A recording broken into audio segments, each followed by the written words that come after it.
Hello, my name is Megan Bell, and I'm the president of the Waterloo Region Association of Realtors. On Monday, October 24th, voters from across Waterloo Region will have the opportunity to vote in the upcoming municipal election. This forum is your chance to get to know some of the candidates and learn where they stand on issues that matter to you. As a resident of Waterloo Region and a realtor, I know that housing is one of the most critical concerns facing our community. And our members, like many of you, want to hear how our municipal leaders plan to help solve this crisis. Far too many people in our community are finding it nearly impossible to find a place that they can afford, in the neighborhoods they care for, grew up in, or want to raise their families in. Some are even being forced to consider other cities or provinces. Municipal leaders play a key role when it comes to housing and developments within the community. They have the ability to ensure that more homes and different housing types can be built easier and come to market faster. And they can be key in making sure people don't face further restrictive measures to home ownership, such as a municipal land transfer tax as they have in Toronto. On behalf of the nearly 2,500 members of the Waterloo Region Association of Realtors, I want to thank all of the candidates for taking part in this forum and our local Chamber of Commerce for hosting. We look forward to hearing from all of you and wish you all the best in the election.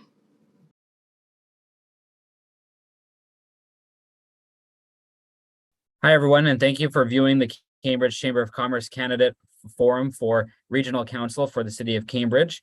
My name is James Sebastian Scott from City News 570, and I'll be moderating the discussion today. The Chamber would like to thank the newly formed Waterloo Region Association of Realtors for their support of this event, and we trust the upcoming exchange of policy positions will assist you in making informed choices around your vote on October 24th. The format will include questions on issues of particular concern for businesses and employers across the region of Waterloo. However, we trust that all viewers will find the content informative and engaging. Please also note that in the interest of covering as many issues as possible for the number of participating candidates, the Chamber has determined there will be no rebuttals to answers given by another candidate. Each candidate will be provided 1 minute for opening remarks and closing remarks. Opening remarks will go in the following order. We'll begin with Tyler Calver, Doug Craig, Bobby Stewart, Prakash Venkataraman, and Pam Wolf. So to begin, we'll go with Tyler Calver for opening remarks. Well, thank you so much, James. First off, I'd like to thank the Chamber and the Association of Realtors for this amazing opportunity.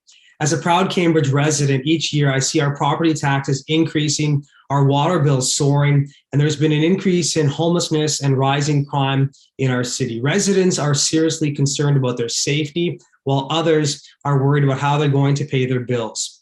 I believe it's time that we need new leadership on regional council in Cambridge that is bold and courageous, and a councillor who will stand with residents.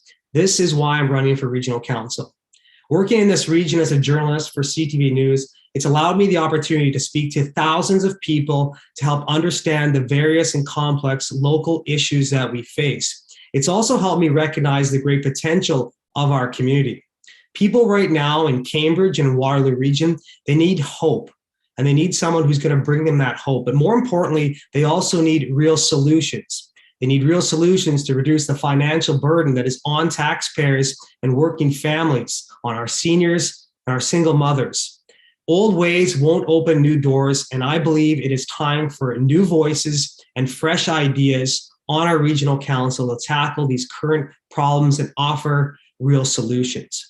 I'm running for regional council to be that new voice, a councillor who you deserve, and a councillor that is accountable to you. Accountability is greatly important.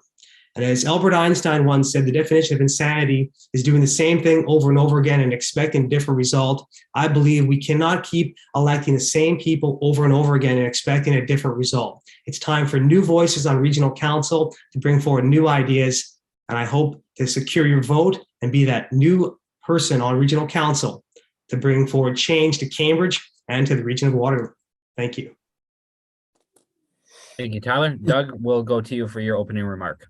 Well, thank you very much. It's a pleasure to be here on the Zoom meeting to talk to the public and the realtors, obviously. everybody knows what the issues are in terms of the issues with inflation, with inflation, excuse me just for a second. We're going to quiet the dog down. All right, let's start again.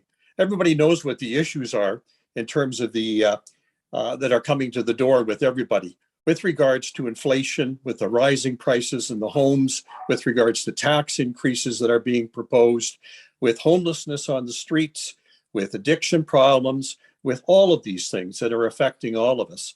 I think what the public wants is they don't want to be acknowledged in terms of what the issues are. What they want to know is what are your solutions and what are the proposals that we're bringing to the regional council in terms of making things better. So I'm going to be proposing three things.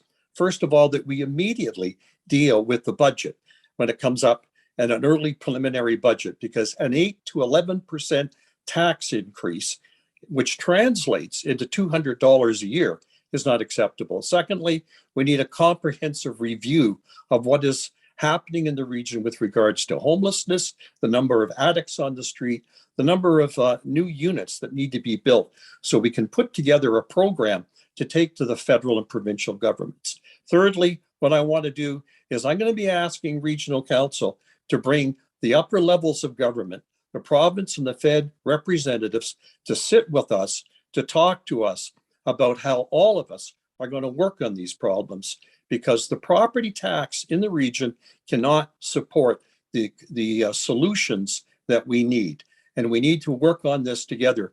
And what I call good government, everybody working together. And that's where I'll be heading if I'm elected on October the 24th.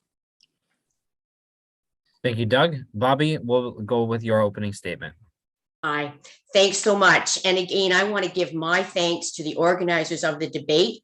I want to say how pleased and proud I am to be part of a group like this, my colleagues that we're looking at right now, who have all chosen to stand forward.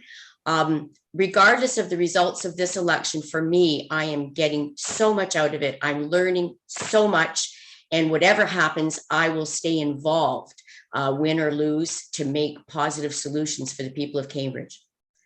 First of all, I also want to say that there's nothing that I heard from my first two colleagues, Tyler and Doug, that I would disagree with. Everything they're saying makes perfect sense to me, and the knowledge and the depth of what they're saying is most appreciated by a rookie like myself. I'm not a rookie in terms of political organizing, but I've never held public office.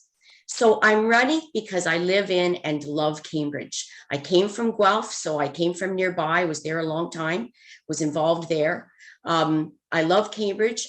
We chose Preston near the river, the confluence. I want to serve the people of Cambridge and the region because I know I have the skills and the experience to do that. And I would really like to put those skills and experience to good use. The other thing is I chose regional because I'm very, very interested in regional government and the issues that we deal with at this level.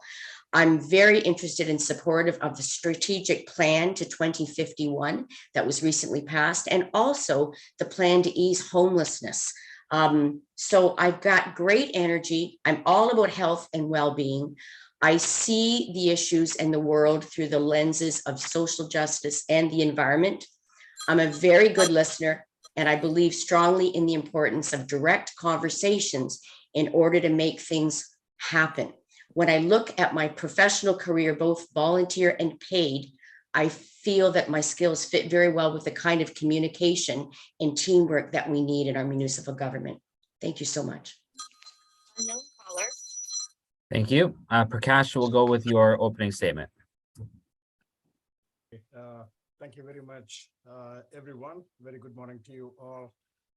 I am Prakash Raman. I can no longer sit and watch, and that's the reason I'm running. Running to begin the transformation of regional council to reflect its success and its diversity. I'm a positive example of both. Regional council is a large institution with big budgets, responsibilities, and services to provide. As an engineer and an entrepreneur, I have spent my entire professional life building enterprises from zero to hero and transforming operations into international success stories. My family and I have lived, worked unpaid taxes in Cambridge and Waterloo region for the last 22 years, and were involved in over a dozen local charities and community organizations, including Chamber. I know how and have desired to include those who have felt left out. I know many are struggling coming out of pandemic. I know many people lost their loved ones. I know many people lost their jobs. There are a lot of issues on the ground we need to deal with. Together, we need to get the real and important work done on time, on budget, on target, with responsibility and compassion. I want to transform regional council for Cambridge, for you, for everyone, a Cambridge for everyone. Come October 24th, please vote for Prakash Venkatraman to be one of your next regional councillor, and let's get it done. Thank you. Thank you. And Pam, we will end with you with opening remarks. Hello. After serving 4 terms on City Council, I'm asking for your support as I run for Regional Council. Cambridge needs a strong voice at the region. My experience in municipal government and deep knowledge of our city have prepared me for this role. My husband and I live in Cambridge and have raised our 3 children here. I am proud of our city and excited about its future. I want to work with you to shape that future. Our city must balance new growth while preserving neighborhoods and the environment. Together, we can achieve that balance. Cambridge has a unique and historic character with its 3 distinct core areas and beautiful rivers running through it. It is a city that we all cherish. Our people are our greatest resource, and protecting and enhancing their well-being is my priority. Housing, safety, mental health, child and senior care, and transportation are regional responsibilities that I will champion for Cambridge. On October 24th, I hope you will choose a strong, experienced, effective leader. Thank you. Thank you, Pam. We'll now begin the question portion of the forum, and we'll begin with Doug Craig on the first question. Based on your recent discussions with voters, what is the priority issue in this election? Well, first of all, I want to let everybody know the dog's gone for a walk. Okay, that's the first thing. Secondly, with dealing with the voters at the door, I think it's pretty obvious to all of us that when you go to the doors, people are talking about homelessness. That's the major issue with a lot of people. And also, they're talking about the cost of living and the cost in terms of gas pumps, terms of food prices. And now on the looming in the distance is an 8 to 11% increase in regional taxes. These are the things that are bothering people that they want to see solutions for. These are the things that we need to have proposals in terms of going forward to make things a lot better. We're in a crisis now, right now, with addiction, homelessness, and coming into that whole thing is the whole issue around the increases in taxes. Thank you, Doug. We'll go to Bobby for the next question. How should regional council address local housing issues? Okay, good one. And again, high in the minds of everyone. Affordable housing for all, and obviously addressing the homelessness issue. We need to continue to advocate and push for all affordable housing with new developments. If we need to do the best we can to see that developers include affordable housing units in their developments. If they can't do that, if they could donate towards our affordable housing coffers, that's ideal. It's second choice, but it's helpful. And I'm aware that it was recently done at 255 King Street West in Preston. We need to continue our ongoing advocacy to the provincial and federal governments. We need to work collaboratively with nonprofit Housing Cambridge and with the housing department at the region. I'm a collaborator. I believe in its solving challenges and issues one step at a time using those important relationships. And I feel really strongly that my abilities in that area would be very helpful. And I have good relationships with a lot of people. The other thing to keep in mind always when we're looking at our affordable housing plan is that it is in keeping with the new strategic plan that's recently passed for the region to 2051. Thank you, Bobby. Pleasure. Prakash, currently Toronto is the only municipality in the province that has a municipal land transfer tax.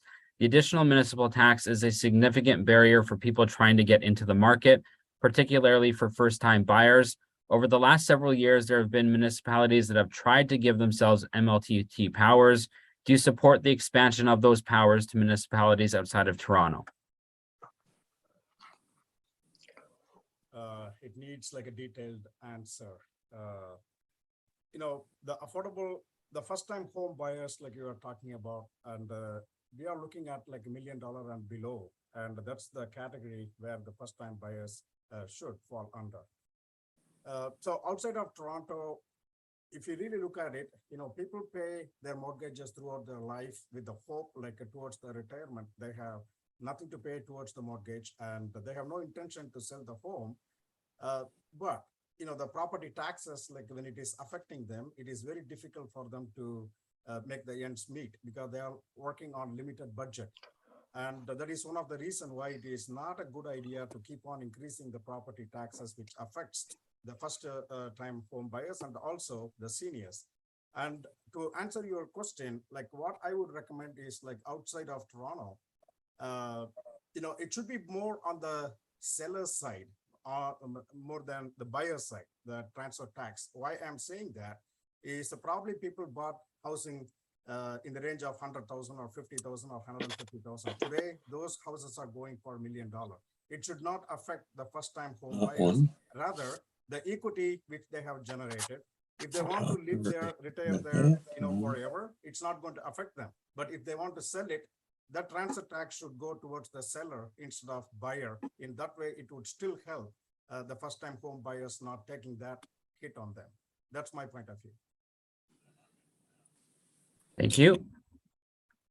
Pam, the Cambridge Chamber of Commerce authored a policy adopted by the Canadian Chamber of Commerce calling on the federal government to bring all levels together to discuss a fairer distribution of tax revenue. Hazel McCallion once said, "The feds have all the money, the province has all the legislative authority, and municipalities have all the problems." What is your take on this issue? Thank you for the question. Well, I definitely agree with Hazel, and I've often quoted her on this. For every household tax dollar paid in Ontario, municipalities collect only 9 cents. This is not near enough to cover the ever-increasing list of responsibilities that municipalities, the region, have. Unlike the federal and provincial government, we cannot run a deficit. We have restrictions on how much we can borrow for capital expenses. So anything that we need to do basically is passed on to the taxpayer. We can't run the huge deficits, which in some senses is a good thing, or like the both provincial and federal governments do. One thing that might help us would be if the federal government brought in the guaranteed basic income. People aged 18 to 64 would receive 75% of the low income measure, which would be $18,300 for singles and $25,900 for couples. Everyone would get this, and it would stop municipalities from having to pick up all the holes we find in our social safety net. When this has been piloted, I think it was piloted in Hamilton until the Conservative government yanked it, it worked very well. And it was much less cumbersome than CERB to administer. But basically, just to recoup, we do need to get together with all the levels of government and look at how we can share that tax pie. Because right now, as I said, out of all the money you spend on taxes, only 9 cents goes to your local government. Yet, whenever we put out our tax property bills, local government, I think, is blamed far more for rising taxes than any other level of government. So we need to relook at this, and we need to look at some ways that we can help people without burdening them with more taxes. Thank you. Thank you, Pam. Tyler, what do you propose to bring more economic activity into the region of Waterloo?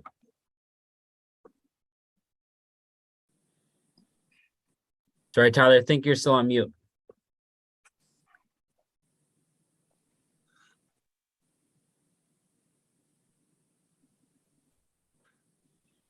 Thanks, James. So I think your question also includes the downtown core area as well. So one of the big things that we need to do right now for Cambridge is we need to clean up our downtown core.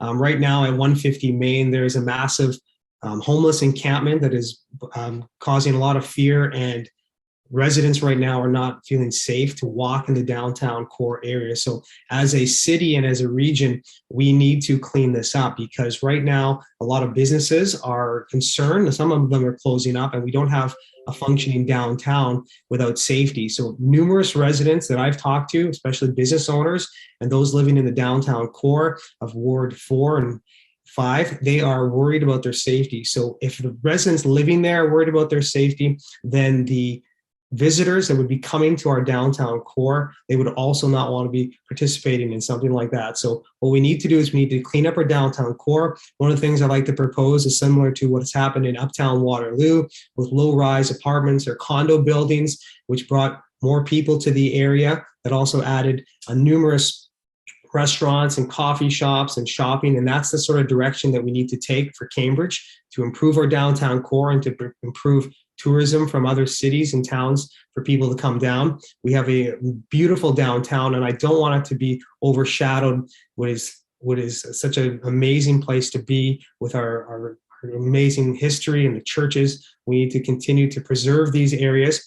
And again, I also want to highlight one other aspect, that currently there's a proposal by the Portuguese Club of Cambridge to build a state-of-the-art conference center and senior complex and condos on their current land. And I think that the region of Waterloo should take serious consideration of this project and hear the organizers of this project out, because a conference center of this magnitude could also bring in numerous opportunities for us hosting massive events and conferences and business associations across Canada. So I think this is another opportunity for the region and for the city to get on board with this project and make it happen. Thanks so much, James. Thank you. Doug, the population of the region of Waterloo could reach 1 million residents in 30 years. What are the infrastructure priorities required to support this growth? Well, there's a number of things. I think, first of all, we have to look at the transportation issues within the city. I'm looking at Cambridge with regards to the stress on our road system, the lack of a ring road system around our community that has been put on the back burner and has been moving very slowly for the last number of years. And I want to see that accelerated. I think, secondly, in terms of infrastructure, we need to look at the GO connection for Cambridge, and that has to be accelerated also. And I expect that in the next 4 years to be a issue that we can bring to the regional council with regards to looking at the new route that I proposed 5 years ago, which was the route up to Guelph, the Guelph line, which connects into with Kitchener to downtown Union Station. The other issue I think we have to be cognizant of is the fact that we as a region are the largest water sourced region in Canada, depending on groundwater. And we have to be very cognizant of that, very concerned about that use, and safeguarding it as much as possible. All these things need to be done, but they need to be done with new financing and new issues in terms of how we finance these. And I agree with some of the comments that have been made by the Chamber with regards to relooking at financing municipalities. The simple thing is not to ask for more taxes. The simple thing is to go forward with the Chamber of Commerce and ask the federal and provincial governments for 1% of the taxes they are already collecting. That alone will give Cambridge somewhere in the neighborhood of 15 to 20 million a year, and the region up to 40 million a year to start dealing with the infrastructure projects that we need. We need help, and we need a new approach, and we need the chamber to lead it in terms of helping us get the financing and moving ahead with the infrastructure projects. Thank you, Doug. Bobby, when it comes to infrastructure projects in the region, how should some of these projects be funded? I think, listen to what Doug just said. Lovely. This is, of all these questions, this is the one that I'm the least skilled and experienced to answer. But what I will say is this. I totally agree with what I'm hearing. We need new structuring. We don't get, our property tax base cannot support the infrastructure projects that we have to maintain everything, keep it safe, keep it updated, and protect the environment. We need to look at restructuring. Property taxes, we don't want to see them go up. Absolutely not. If they need to go up consistent with inflation, that would be something that we would have to look at. We need to look to the province. The province has an Ontario Municipal Partnership Fund I was reading about. We can explore that and see if we can get some support through that.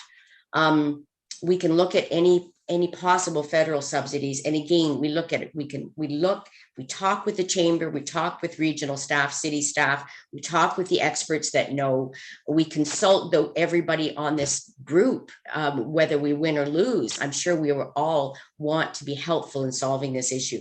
But again, we work collaboratively, and there are a lot of ways that we can do this. Thanks. Thank you, Bobby.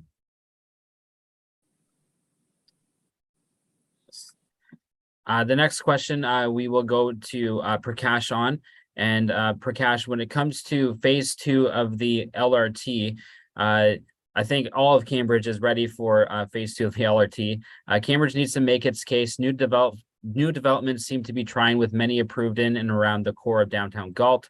The economic impact via redevelopment of Hespeler Road will be the largest of any leg of the LRT so far. What will you do to get this project moving?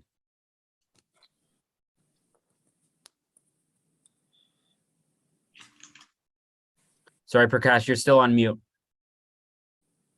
Yeah, oh, sorry. Hear me okay? Yeah. What I'm thinking is, number one, we have to address like what all the current challenges like we are facing on the ground. And right now, if you really look at it, from Cedar Street, St. Andrews to go to Queen Street, it takes like an hour and a half. Like we do not have even proper transit system to cover within Cambridge. Forget about like covering from here to Kitchener and Waterloo and all those areas. Right now, like people are suffering without proper transit system. And so that should be the topmost priority. Instead of having 50-seater bus or 40-seater bus, like we need to think about like how we are going to interconnect the city first. And the LRT, the process, like it's going on. And yes, that is also important for the long term. And we cannot expect people from Cedar Street to wait for next 10 years to get the LRT to get to work. We need some solution today, and we need some sort of better transportation system to cover within our city. That would be the topmost priority while we are working in the long-term solutions. And also, like we need to consider what is happening in Kitchener and Waterloo with the LRT. The roads are not widened, and still like with the existing infrastructure, we are trying to add like another lane to it. And we heard a lot of accidents happening there as well. So we need to look at all those perspectives. Yes, we have spent a lot of money in the past, like what is needed today, what is needed in the next 5 years. And then we have to focus on what is needed 10 years from now as well. So I want some solution for today. Like, I don't want to wait for next 10 years for people to get on public transport system. Like we have seniors, we have kids, like, there are a lot of impartiality. Like if you look at University of Waterloo, the GRT, the charges is over $300, and the Conestoga College, the bus fare between the students are not even equal. like to me, students are the future. Like I would be advocating to make sure like even there is a possibility to make it like free bus system for everybody, seniors and also for students. And that is going to help quite significantly to, talk to people who are complaining about, look at the GRT bus, like it's always empty. Why it is empty? We need to make better use of it. And also we need to interconnect the city first before we are talking about 10 years down the line. That's my point of view. Thank you. Thank you, Prakash. Pam, many small businesses have been severely impacted by the pandemic.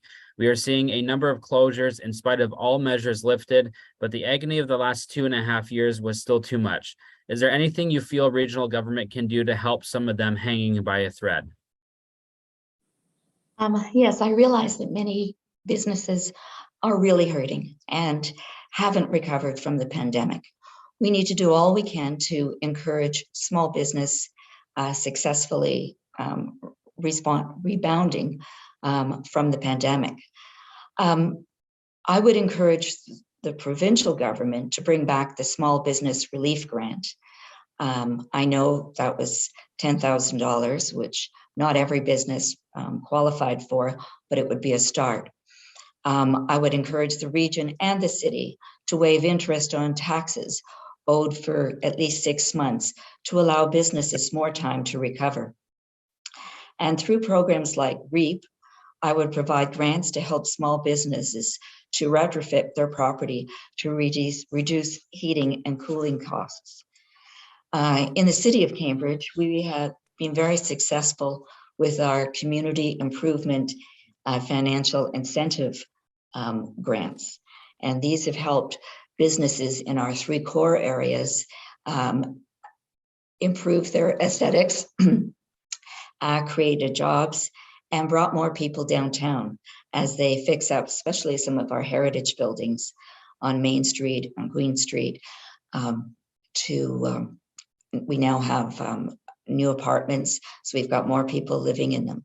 So I think there's many different programs that we need to look at. Some things even like placemaking, where the city gets involved. Yesterday we had a successful Oktoberfest luncheon at Civic Square, and all sorts of people came downtown. And that helps our local businesses, as well as bringing that connection to people and actually making them feel safe in our downtowns, and seeing that things that they may have heard of about scary people, etc., are not necessarily true. When we have many people downtown, we have a vibrant, actually exciting place to be. Other placemaking activities, people like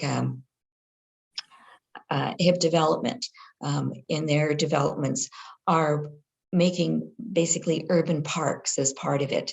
And these kinds of things will help generate, again, more business for our downtown areas. So we need to think outside of the box to help businesses. I think we can help with advertising, bringing people downtown, bringing people to their businesses, and hopefully we'll soon be over this hump, and we can find that normal time again, but a time that all people have hope and all businesses can succeed. And I think that everybody on this forum is ready to help the small business community. Thank you, Pam. Tyler, we'll go to you for the next question here. Do you support the Strong Mayors Building Homes Act that was recently passed by the Ontario legislature, and should it be implemented in the region of Waterloo?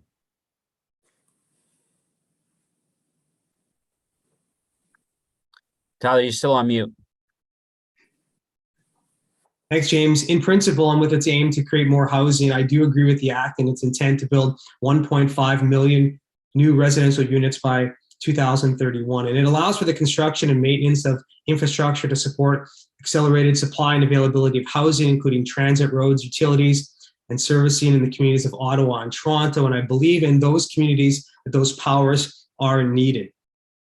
I will say this, though. I do not believe that it is necessary in Waterloo Region, and especially for a city like Cambridge. I believe that the mayor and council must work together to accelerate these programs and be able to build affordable housing. One of the things that I'd like to see is that when new development is proposed, that we remove the red tape and we remove the burdens that is currently put on developers. I've spoken with many of people who are trying to put projects together and they're facing a 4 to 6 month or 4 to 6 year wait before projects can be taken forward. And it's just too long. There's too much red tape. There's too much arduous burden on people who want to build in our city.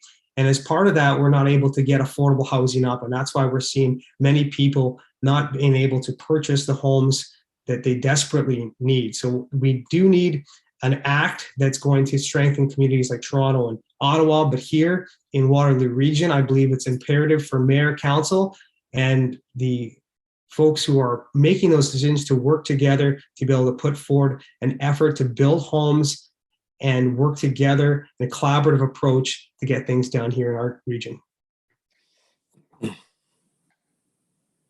Thank you, Tyler, for the answer on that question.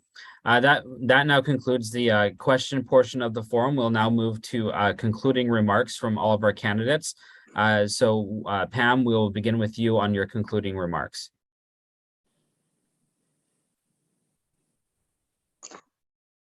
First of all, I'd like to thank you for the opportunity to speak with you today. It has been a privilege and honor serving the city of Cambridge. I hope to be able to continue that service at the region. As you can tell by my voice, I've been speaking to residents daily on the doorsteps, and I know that many of you are hurting and fearful of the future. I will do my part to alleviate those fears. I promise to work full-time, effectively for you each day. As a city councillor, I sat on over 12 committees and boards from economic development to the environment.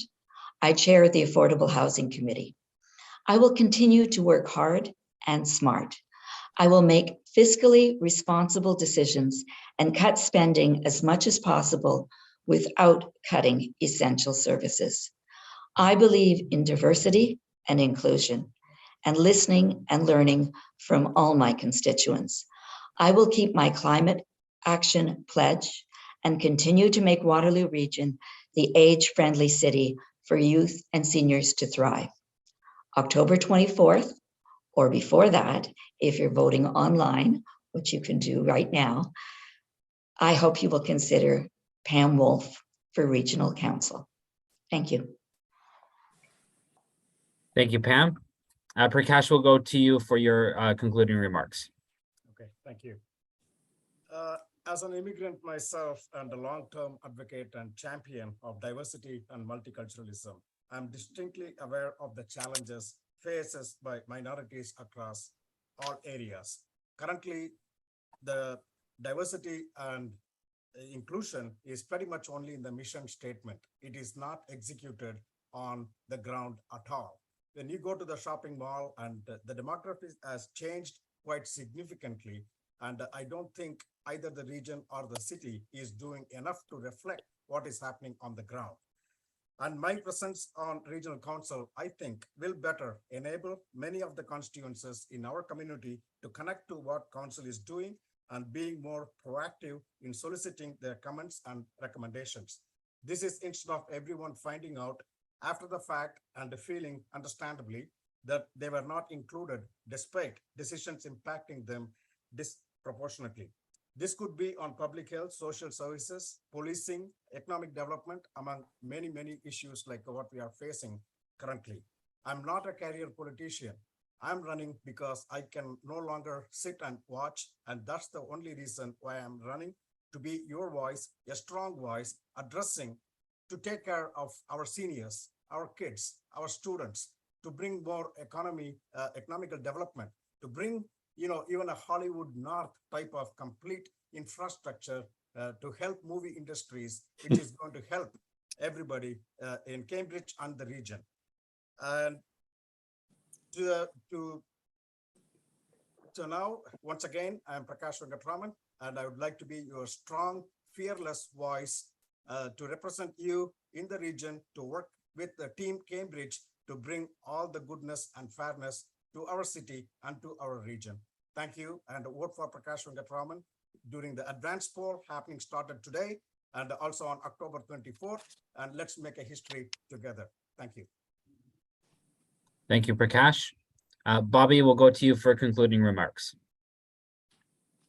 Thank you again to everyone who organized this, to my colleagues, to the people that I meet at the door, to the people that have helped me with my campaign. I guess we're a little bit halfway through. I know we've all been working hard, and I'm loving the energy that I see here. I want to say again, I'm willing, able, capable, have lots of energy, expertise, skill at the table, many different kinds of tables, to work collaboratively with regional staff, city staff, my colleagues, and the people of the region, Cambridge and the region, to make good things happen. Everybody deserves a home. Everybody deserves to feel safe. We all want to be prosperous.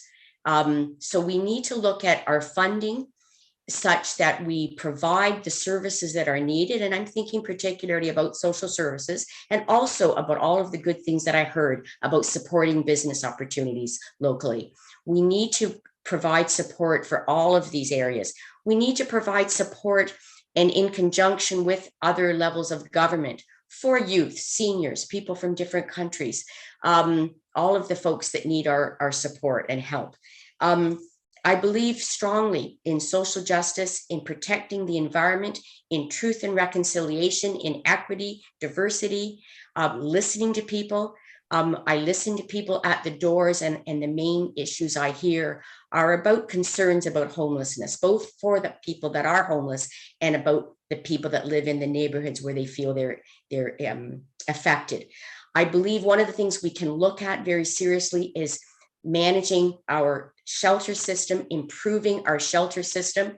We need to look at inequities between, people talk about inequities between what Cambridge gets, what Kitchener, Waterloo, and the townships get.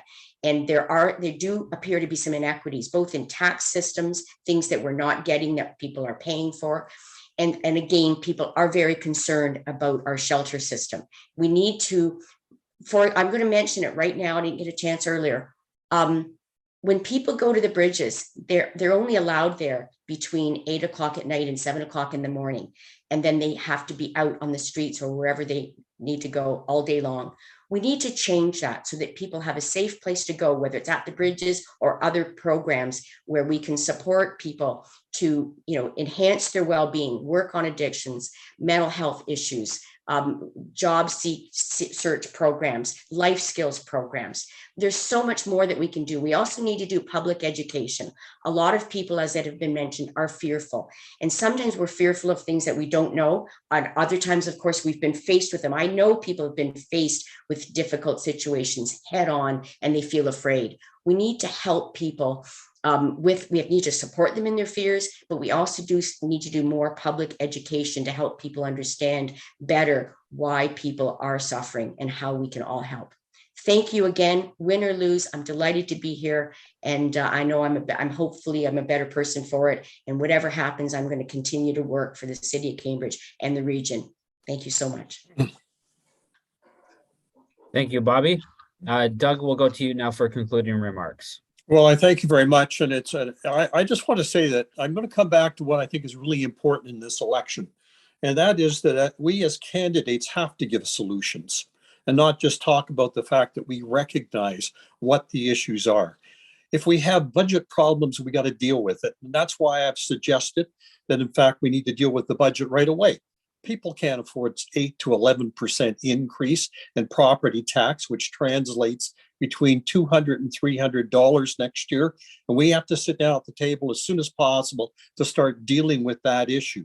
The second thing is we have to understand that we have some huge problems here, a crisis in homelessness and addiction and the lack of facilities for mental health. And we can't solve that on our own, but we need to comprehend, first of all, how big is that problem? What do we need as a region to go forward in terms of getting help? And finally, I think it's really important to understand that, and I've been saying this for 3 years, we need to get the federal and provincial governments here. The local MPs and MPPs need to start taking ownership for what's happening in the region of Waterloo. And they can take ownership with us by sitting down and devising plans to start solving these problems with their financial support, because your property tax can't handle it, and with the legislative abilities that we don't have to deal with these issues. So in the fall, on October the 24th, we need to look for candidates, I believe, that have solutions. And I am going forward with those solutions and hopefully into the fall to make the region a better place, a safer place, and a place that welcomes all in terms of solving the issues that we have. Thank you, Doug. And Tyler, we'll go to you for concluding remarks. Well, thanks so much, James. I just want to thank you for the opportunity to speak here today. And I also want to thank the fellow candidates who are running for regional council. It takes a brave person to put your name forward. And I really appreciate everyone who has got their name on a ballot for this upcoming election. So as your regional councilor, one of the first things think we need to do as a region is we need to declare homelessness as state of emergency, and we need to find the real solutions. Number one, I'd like to call for an immediate construction of a facility that offers detox, mental health, and drug treatment facility. This is going to be part of an all-encompassing supportive housing that will include counseling for people with addiction and mental health services. This is imperative for our community, as our downtown is eroding right now, and many people, again, are not feeling safe. We cannot continue to build, and we cannot continue to enhance our community if we do not have a safe downtown for Cambridge. And it's imperative that we have leadership at the regional council level that is fighting for its residents, that is listening to its residents, and is enacting the changes that they so desperately need. The second thing we need to do is we do need to look at that budget, and we do need to make sure that we are spending in the appropriate places. I'm calling for a review also of the expenses going forward, as a 12% increase in taxes is not sustainable. I've spoken to many people who just cannot afford these increases, and it's imperative at the local level that we are looking for cost-effective ways of doing business and saving people money. Another thing that hasn't been talked about here is we also need to be continuously advocating for our residents, and that includes the Dance Gravel Pit in the Southwood Ward 5 area. It's up to our regional council to fight for those people, and I'm calling for whoever is elected on both city council and on regional council to cause an immediate halt to that expansion project, as there are severe complications to the environment, to people's health, and we need to deal with that situation as well.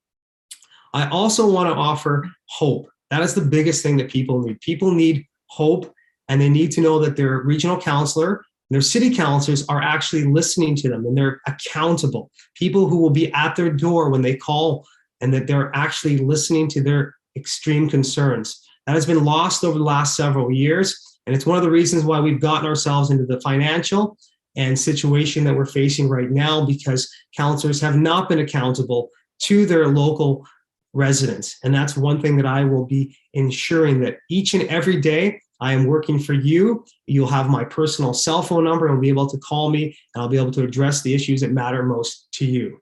We have a beautiful community in Kitchener, Waterloo, especially here in Cambridge, and we need the right people to make it right.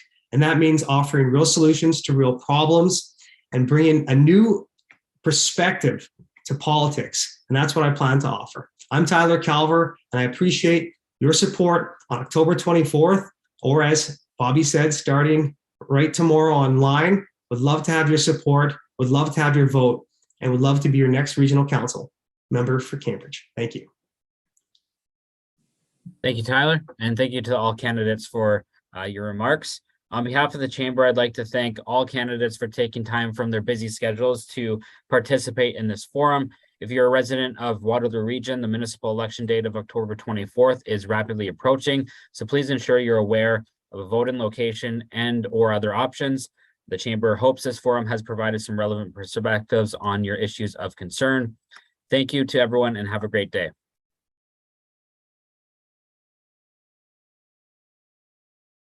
Hi, everyone, and thank you for viewing the Cambridge Chamber of Commerce Candidate Forum for Mayor for the City of Cambridge. My name is James Sebastian Scott from City News 570, and I'll be moderating the discussion today. The Chamber would like to thank the newly formed Waterloo Region Association of Realtors for their support of this event, and we trust the upcoming exchange of policy positions will assist you in making informed choices around your vote on October 24th.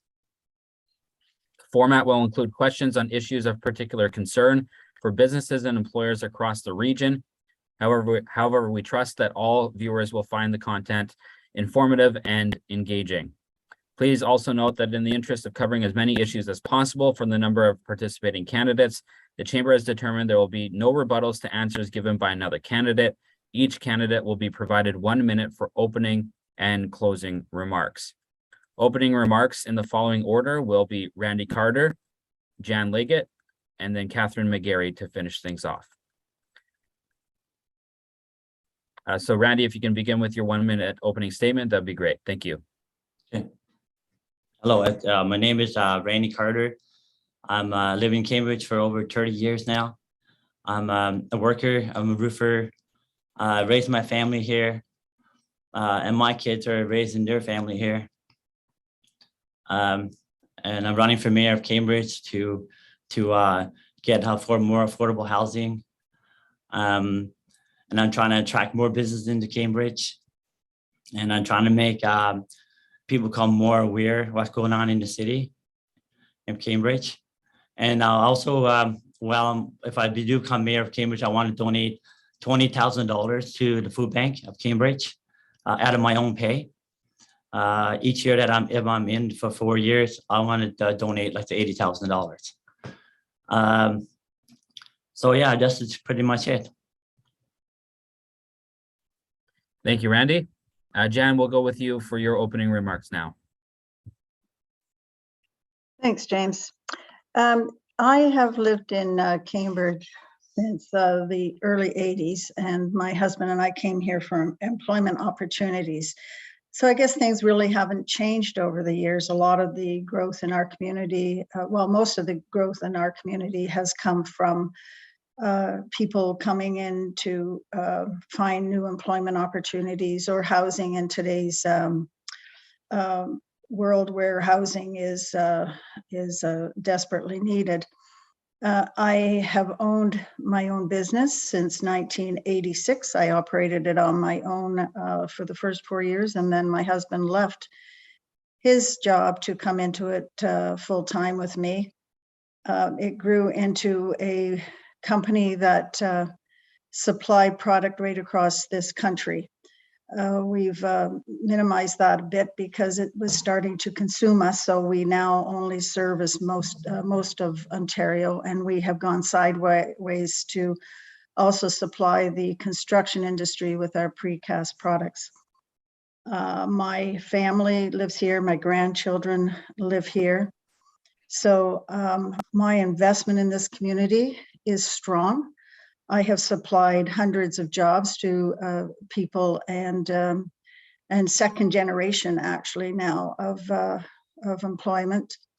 I hire the hard to hires through Lutherwood or Conestoga programs or the parole system. So people who have mental illness or addiction problems or haven't finished high school. And one of my requirements is that you get your high school education through continued learning, and we provide time for people to have off to attend their school and to do their exams.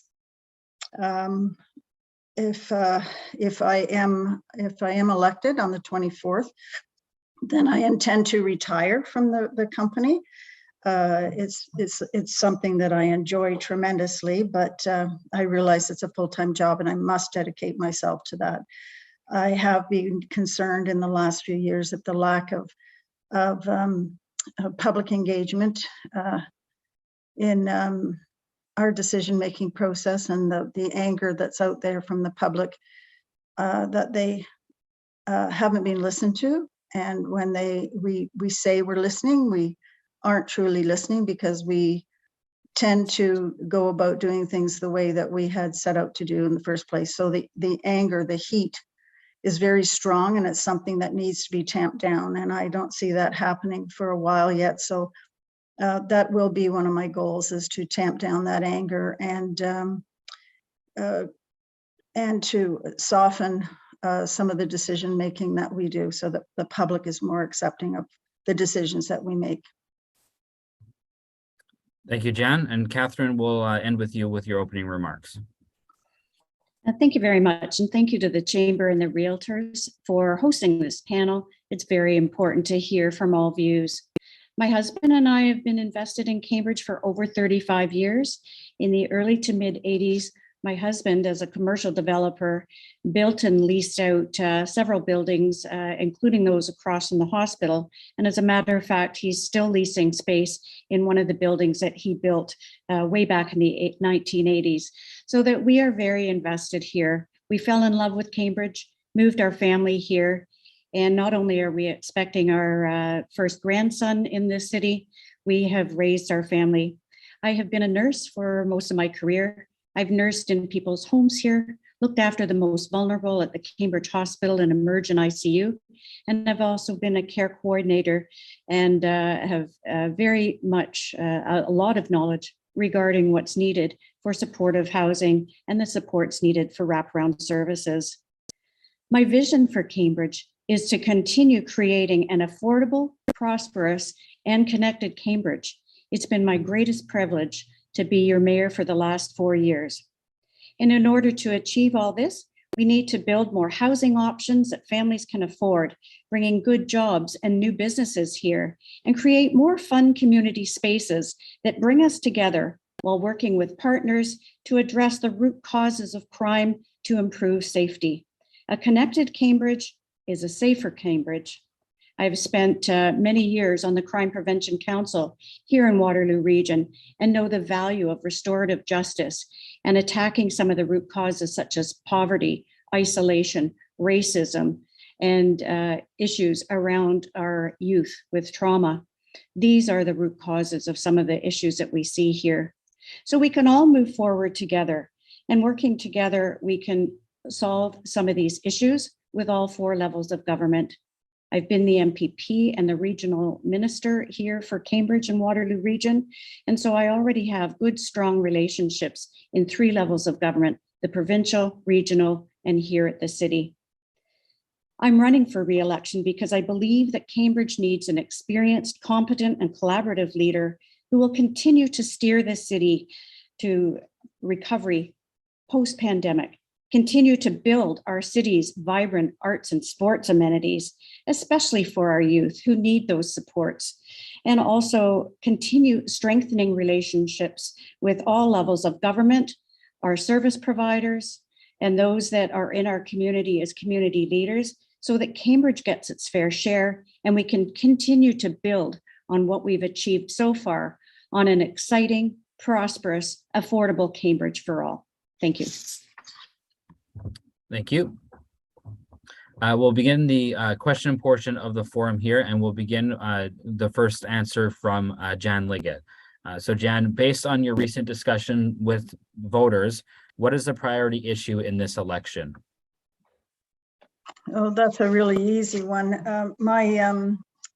My campaign office is at 43 Main Street, so I have a bird's eye view of what's happening in our downtown core. I also, because I have the inner city ward, I have probably the most problematic of all of them, and I've held that position for 8 years. The most pressing issue from people, the one that is foremost in their minds, is the addiction and the mental health problems. And with that also comes the homeless issue. We are now seeing encampments increase in our community. We started out, well, they were long before I was ever on council, and people just weren't aware of them, but they've now grown, and we have a huge one that is starting to grow in behind 150 Main Street, which is right in our business core, and that's causing some great angst in the community. When I am downtown in my office, I have the opportunity to speak to a lot of these people because it's an open door.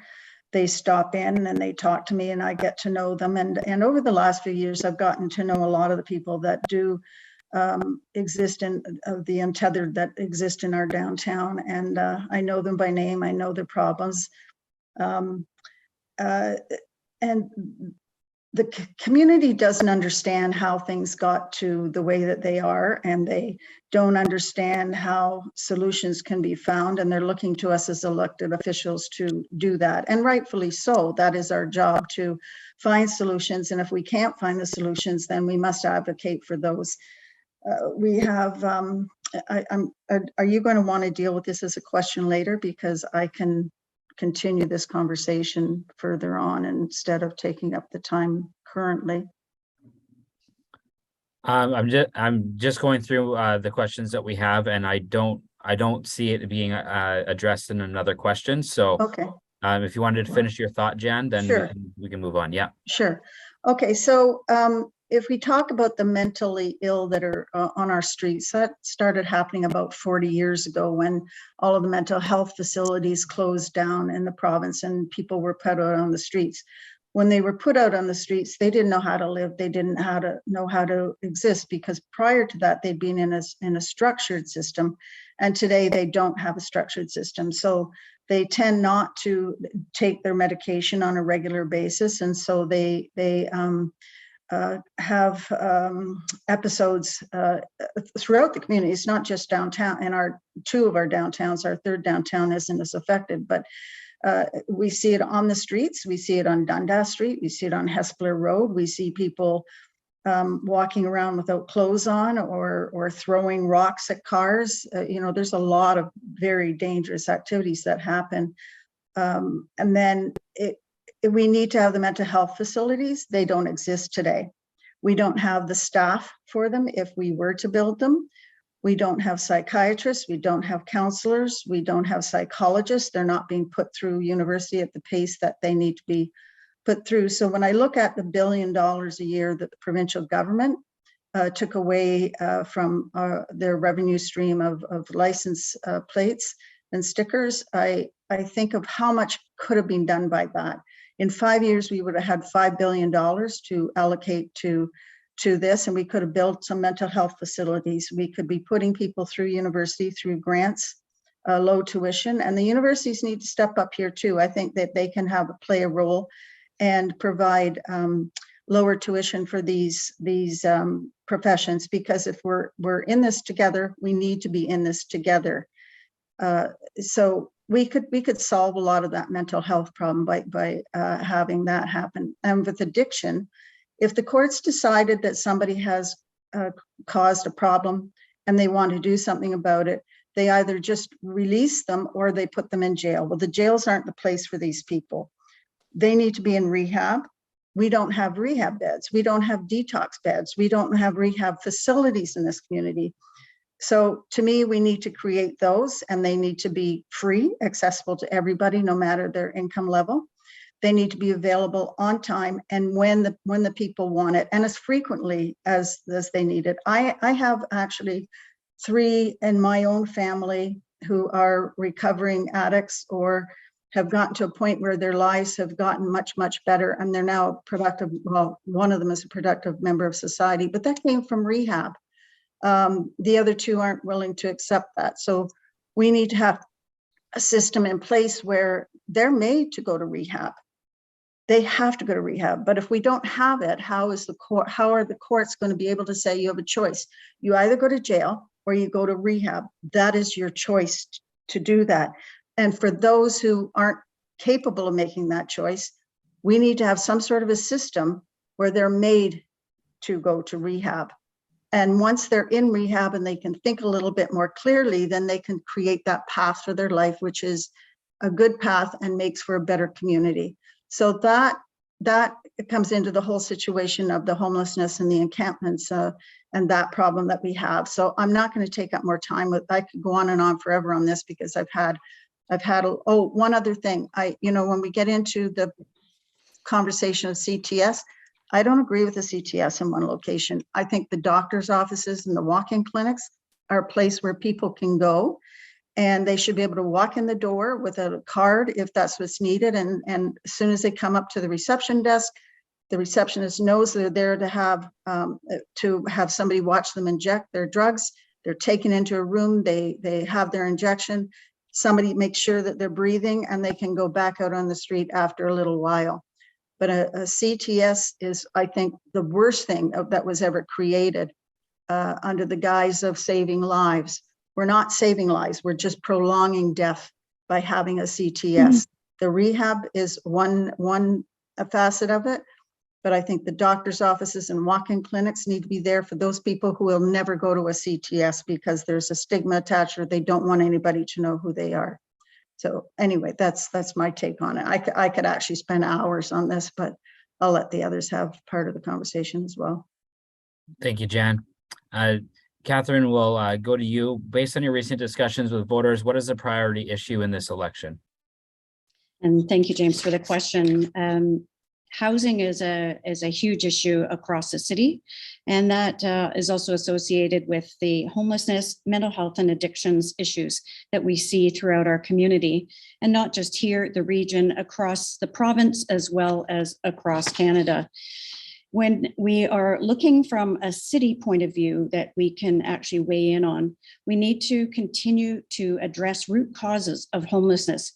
They're the same root causes of crime and prevention of crime that we see: poverty, racism, exclusion, trauma in youth, children that are left on their own. There's a number of them, but they're very complex and complicated issues.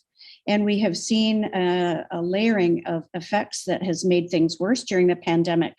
Rents are skyrocketing.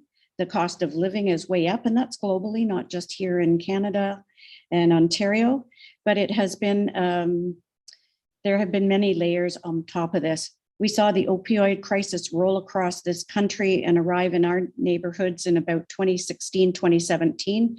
And I've sat on the Crime Prevention Council since 2007.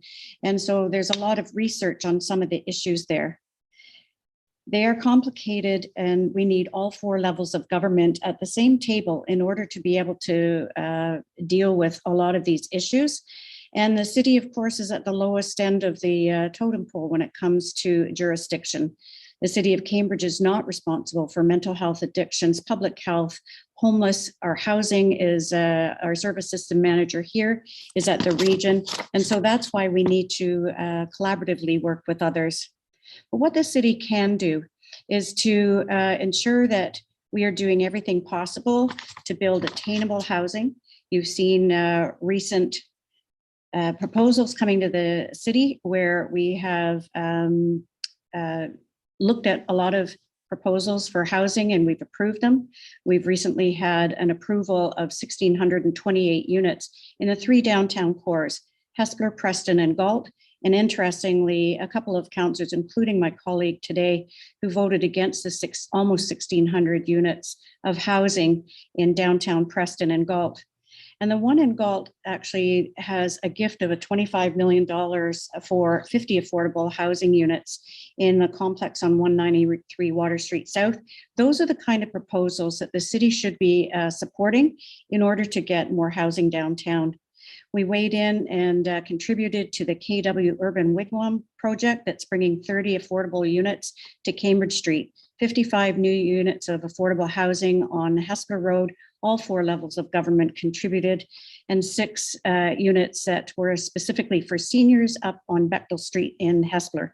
We have another proposal for more residential on Hespeler Road recently.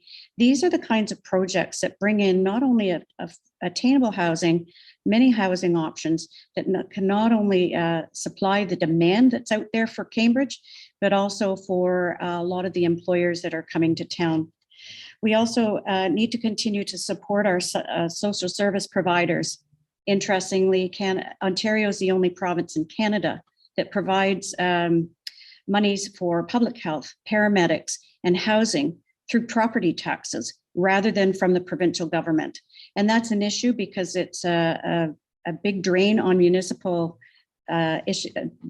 tax bases, and we can talk more about that at a later question. But at the regional level, we understand that although it's not our jurisdiction, we have to have compassion with our residents here. And many are very much struggling with issues that they can't manage on their own. So we just passed a regional homelessness master plan. It's going to cost the region $10 million to embark on some of the solutions. We've got a new tiny home prototype that was built by the School of Architecture in front of Civic Square. It was out on display yesterday during Oktoberfest. And so with new legislative tools, we can go ahead and try and build more into our city, including secondary units, tiny homes in certain backyards in our community. And we need to continue to advocate at the provincial level for more services to resolve this. Mental health and addiction can affect anybody. We have service providers here that are looking for more funding, for donations, for provincial monies in order to provide the detox and rehab beds that we need in this community. But I will say that on the topic of consumption and treatment services site, it's a mandated harm reduction policy from the provincial government, who will not operate any site without the wraparound services. And in conversation with Kitchener and Guelph, the vast majority of people that come in and are connected to services come in for the consumption piece before they're able to build those relationships for better care there. Without that, there are very, very few people just going in and asking for these kinds of services. And again, it's a health issue. The only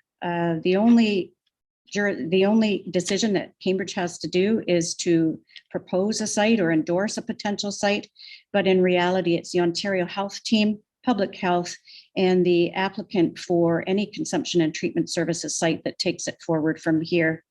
So that all being said, I think that we need a strong relationship with all other providers in order to be able to increase the services. And we sure need the public's voice behind the big city mayors who represent 70% of Ontario's population to make sure that the province steps up and funds these services. It's been our number one top priority in any discussion with our public health, or sorry, our provincial government. So that all being said, I think that we're on a good path in order to help provide and relieve some of the housing pressures that we have right now. Thank you. Randy, based on your recent discussions with voters, what is the priority issue in this election?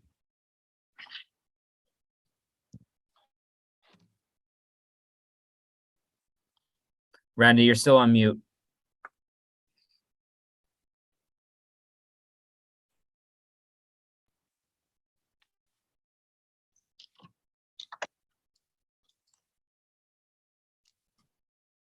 Okay, can you hear me? Okay. Well, homelessness is one of my priority things, and affordable housing, and also I'm not going to get right in on everything like the other candidates did. Also, like drug addiction is another one of my issues, and definitely like I said before when I first did about donating money to the food bank, that because they help people, they help the homeless people, they help everybody in Cambridge. So pretty much that's all I'm just going to talk about. I'm not going to be like going right into it. That's all I got to say. Thank you, Randy. The next question, we'll start with Catherine on this one. In the absence of strong mayor's legislation, how can Cambridge Council address local housing issues? Thank you for the question. And the strong mayor's legislation that was just passed is currently only in use for Ottawa and Toronto. But I think the provincial minister is looking to potentially expand these powers. It means that in the event of council turning down a housing proposal that is accountable to the official plan, but also to actually solve some of the provincial government's main points, which is to create over 1.5 million units of housing in the province. It means that if council turns it down, the mayor would have the capacity to overturn that decision at council. And then beyond that, then council, if they don't agree with the mayor's decision, can then vote as 2/3 majority to overturn that. So I'm not convinced that it's going to work well here at all, and I'm not really in favor of it. But what we can do is that Cambridge Council can continue to take a leadership role in assessing and approving within reason proposals that come in and provide more housing options, provide more affordable units, provide more money per unit for our affordable housing fund that we have here in the city of Cambridge, so that we can build our own by leveraging that money with other levels of government to provide housing. And again, my example of that is the 55 units with 20 supportive units at the Hespeler Road site. I think that it is in our housing summit that we had with the provincial minister and the premier last year, it was evident to all of us that nobody likes real development in their communities. There's a lot of people that support affordable, attainable housing, but just not in their community. And it takes a lot more work to educate our public as to where we're going. We're expecting 70,000 people within the city within the next 30 years, and we'll be up to close to 1 million in the region. So we have to build homes in areas, not only gentle density, not only the missing middle, but we have to take the opportunities in certain areas to build tall and dense in order to help protect or provide the housing that is needed. We have one of the most important job creation sites in Canada with our North Cambridge Business Park. We're expecting tens of thousands of jobs to come into that site, and those employers, those employees need housing. So it's very important that we are building enough. I think that we need to take a leadership role, educate our public. I'd like to see a series of town halls put on by our planning department to talk about some of the issues that we're facing in our community.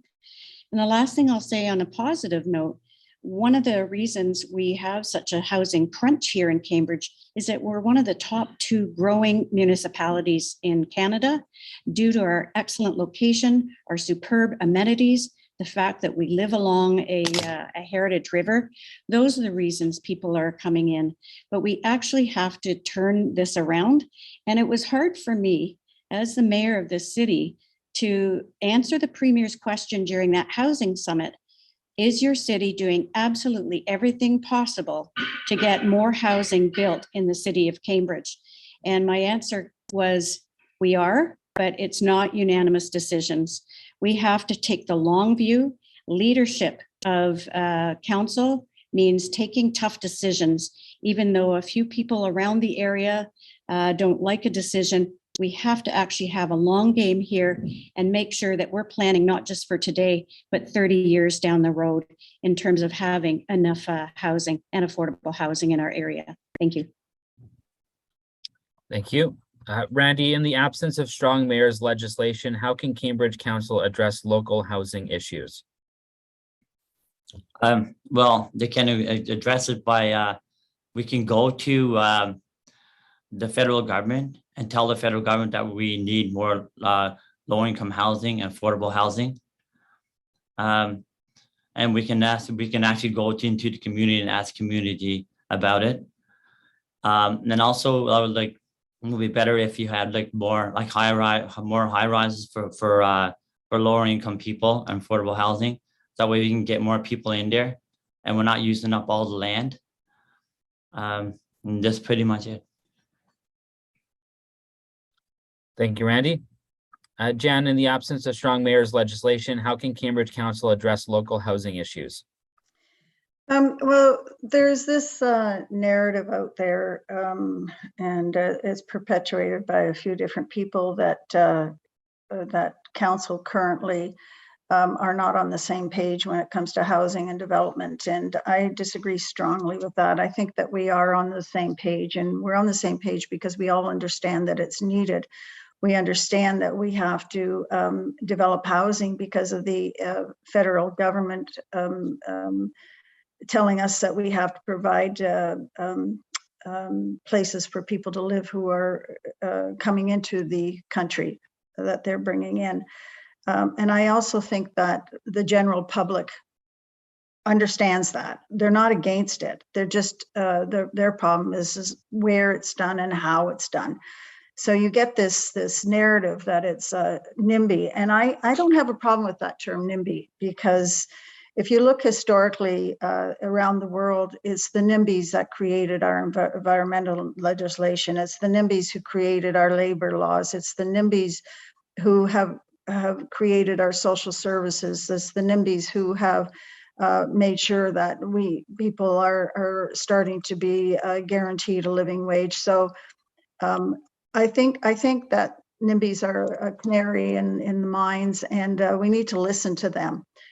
They have an understanding of what parts of the community that housing can go.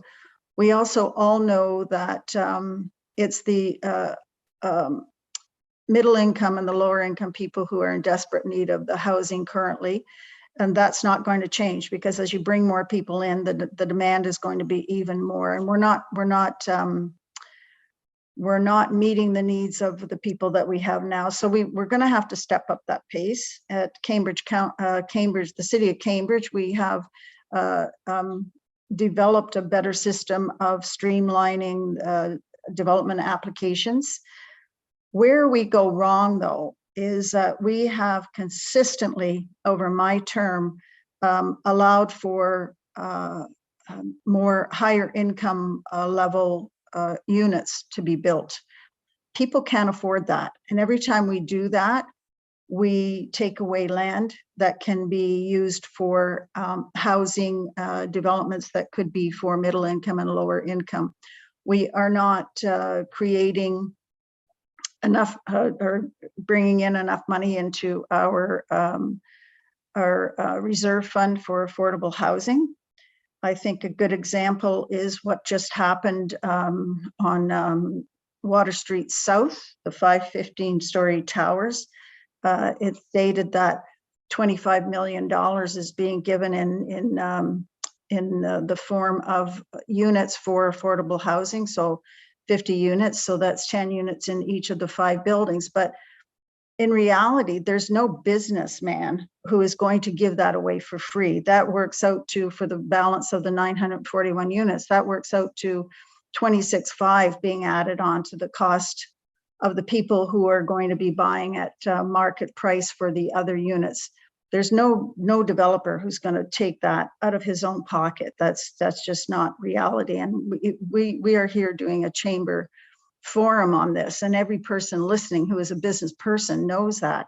We don't do business out of the goodness of our hearts. We do business because we need to make money, and developers are no different. So we need to stop with all of the high-priced, expensive condos, high-priced rental units, because that's not solving the problem here.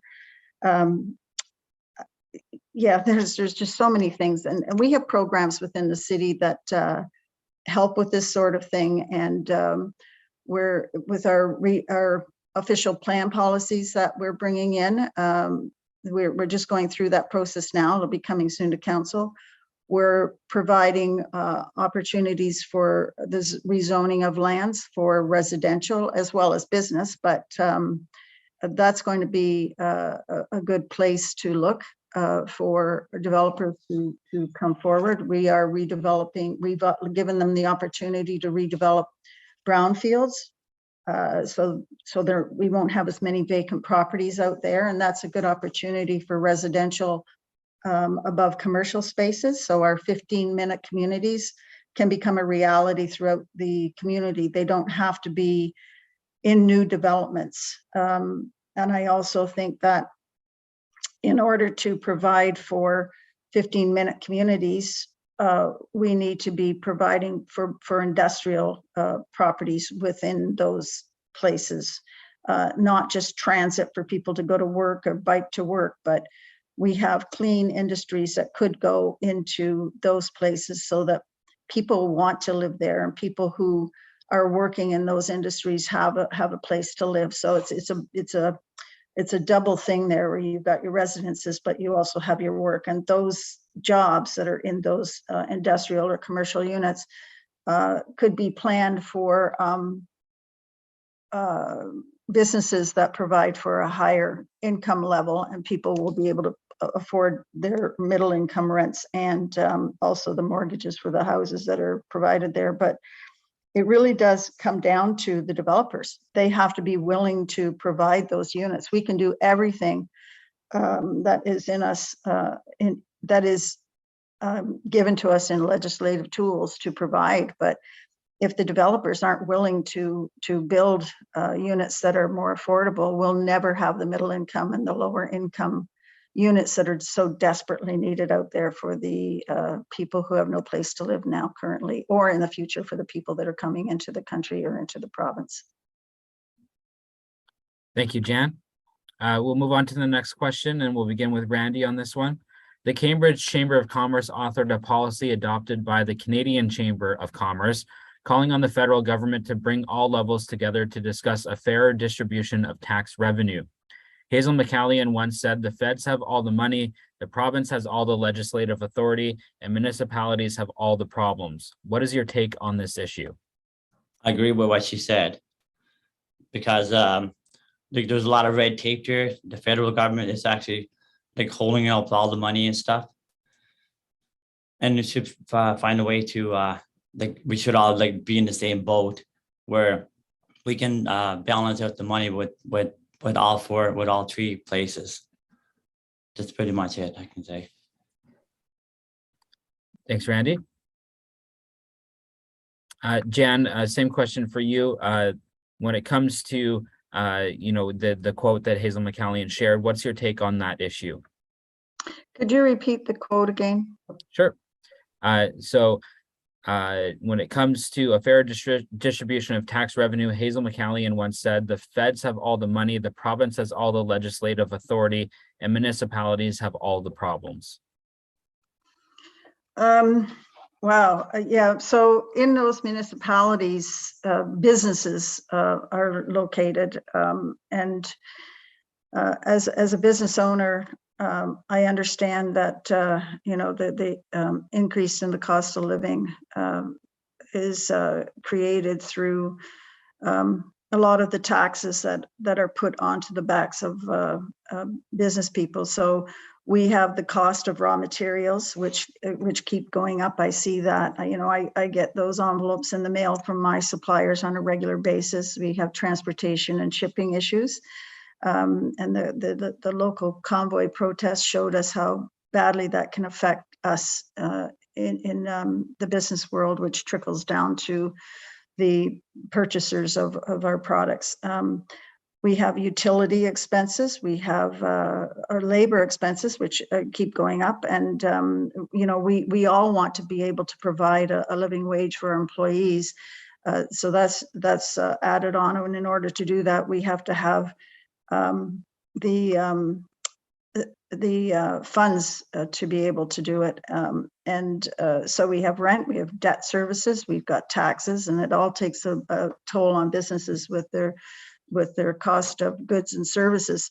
So if we don't have the help from the municipal governments, we're not going to be able to survive in the world that's coming to us pretty soon. Because we have I think the region just said that they're looking at an 11% tax increase, and I would say in Cambridge we're probably going to start with 6 to 8%, because we've got a lot of we have an awful lot of capital projects that have not been done for this whole term and into the past term. We have operating costs of services that just haven't been done. So if the municipal government does not get a share in the federal taxes and the provincial taxes, it's going to have to go up on the backs of the taxpayers, who can't take that kind of an increase. So I certainly agree with Hazel McCallion and her thought process behind this, that the federal government needs to be helping and the provincial government needs to be helping. But I'd say that the federal government is the one that has the strongest opportunity to help municipalities in this situation. So I'd like to see them come to the table. I think that they have in at times in the past, and certainly the provincial government has as well. So, yeah, certainly, of course, I agree with what Hazel says. Thank you, Jan. Catherine, when it comes to fair distribution of tax revenue, Hazel McCallion said the feds have all the money, the province has all the legislative authority, and municipalities have all the problems. What is your take on this issue? First and foremost, I want to say, all you have to say is Mayor Hazel anywhere in the world, and they know who she is. And even now at 101, and she actually was at the AMO conference this past August, those words are still ringing true today. Absolutely, we need a new deal with the province and the federal government. When you look at the city of Cambridge here, we were one of the first adopters in the province actually to do a forward-thinking asset management plan so that we knew where we were going to be in looking at all of our assets, and that's sometimes roads, bridges, libraries, municipally owned businesses, arenas, etc. And so we had a long-term plan on how we were going to manage those assets, but we need the funding. So last year, I think it was, we came up with sort of a report that we're still $92 million short for these, and that was in those dollars, not today's construction costs, for the next 10 years. And yet we manage our assets very well, but we're having to look for pockets of funding in order to be able to pay for those. So sustainable, predictable funding is absolutely essential from our upper levels of government. For instance, the LRT that's coming to Cambridge, that has been paid for in other municipalities at 100%. For the capital cost by the province. We're getting together the business case right now in order to present that to the province and the federal government. We have issues, as I've mentioned before. The other provinces in Canada don't have to pay for public health, paramedics, housing, mental health and addiction services, social services, like we do have to do here at the municipal level in Ontario. We need a better deal from the province in order to step up and pay for those. These are priorities that the big city mayors across Ontario have been lobbying the government for. And we continue to write white papers, meet with ministers, and talk about the priorities of 70% of Ontario's population. I'll give you an instance. Our healthcare costs are provincially driven. At the moment, with the pandemic, not enough infrastructure such as expanded hospitals, new hospitals, and staffing, we have a healthcare crisis. Not necessarily a local issue, but where it impacts us is paramedics. So with the offload delays we see in all three of our major urban hospitals here, there are not enough paramedics to be out on the road. We've seen issues of code red and code yellow out in the community. And so the regional government spent another $10 million starting very shortly to add in more ambulances and paramedics in order to be able to continue keeping the paramedics out on the road and doing the job that they knew best. So even though it may be a provincial issue, it does affect us here at the city level and the regional level. And so you need strong advocates to continue to build the case for the province to understand that they need to step in and provide some of these costs. So a new deal, you betcha. We need that forum to continue those discussions with the federal, provincial, regional, and local municipalities in order to create a tax system that's much more fair, that gets the things done, that allows municipalities to better plan for the life extension and new facilities and infrastructure needs that we need in order to serve our community. We also need higher order transit. We have thousands of jobs coming into our community, such as a new Amazon warehouse, such as those companies that are now purchasing and moving into our North Cambridge Business Park. They also need that infrastructure provided. And I will say that the City of Cambridge has provided $56 million worth of servicing costs in order to attract that investment there. But that's not without a cost to the city. And we absolutely do need a better deal from our upper levels of government for our taxation systems. Thank you. That will conclude now the question portion of the forum. We'll now move to concluding remarks. And we will begin with Catherine McGarry with her 1-minute concluding remark. Thank you very much. It's been my greatest privilege to be your mayor for the last 4 years, navigating one of the worst crises that we've seen in our communities since, I guess, the Spanish flu in 1918. And we've actually managed quite well. Cambridge is stronger than many other municipalities. It's one of the top growing municipalities. And it's going to take leadership that stands up for all of Cambridge to make the tough decisions that are not always popular, but gets us to where we need to be.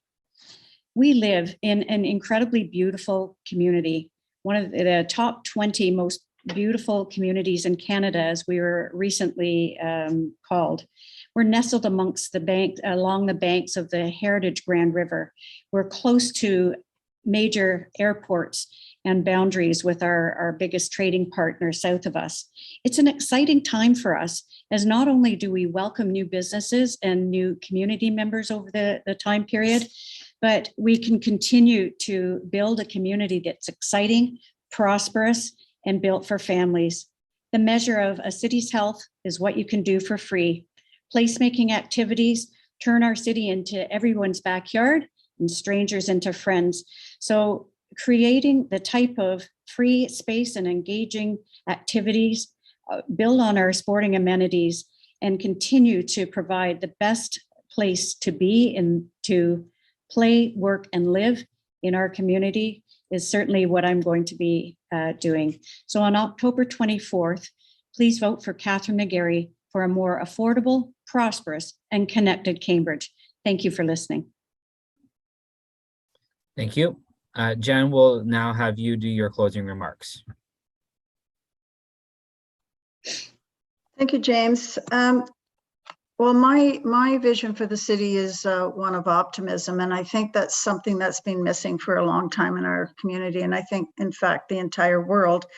I'm excited about the next 4 years. I'm looking forward to being the mayor of the community. I've spent the last 8 years on council, and I have seen us come from a place of happiness and excitement in our community to where we are today. And that's not the fault of any person. That's just what has come to us in the world today with many different factors.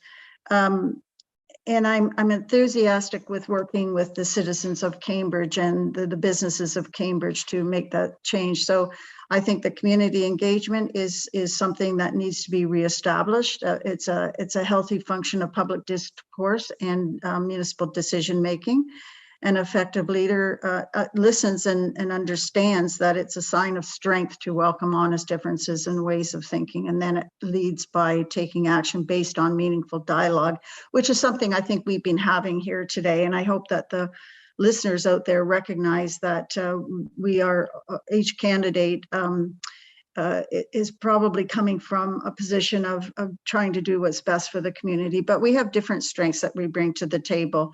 And any one of us can learn how to do the job if we haven't done the job before, whether that's just a member of council or whether it's being the mayor. And nobody holds that position forever. And so you always have to have somebody new to the table to do that. And so I'm excited about taking on a new role.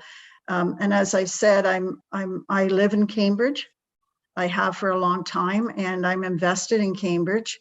And when I say invested, I mean truly invested. I pay full taxes. I pay residential taxes. I pay taxes on my business that go into the municipal coffers, 100% to pay for the services that we provide. And so I suffer the consequences of the decisions that we make around the table for in our budget and the municipal taxes that come forward. I believe in fostering general health and well-being, mental health and safety and security in our community, and that's for all people. That's not just for those people who pay taxes. It's for everybody here. I think that prosperity is the foundation of which the future of our city depends. And we were founded by hardworking, industrious, and innovative pioneers who look to the future. And I think we currently have a population who feels that same way. So it's a continuing legacy that we're going to take forward into that next generation. Today, we're a home to a wide range of industries, organizations, and educational institutions, which we haven't even touched on here today. But that's a sign of a prosperous community when we have educational institutions wanting to come here or expand here because they see that we have a lot to offer them. I believe in innovation and technology and economic growth. Residential, commercial, and industrial development, and attracting and retaining an exceptional workforce. Businesses will come here if we provide housing for the people that businesses are going to provide jobs for. And we attract people by what we provide in our capital projects and the services and how we keep them up.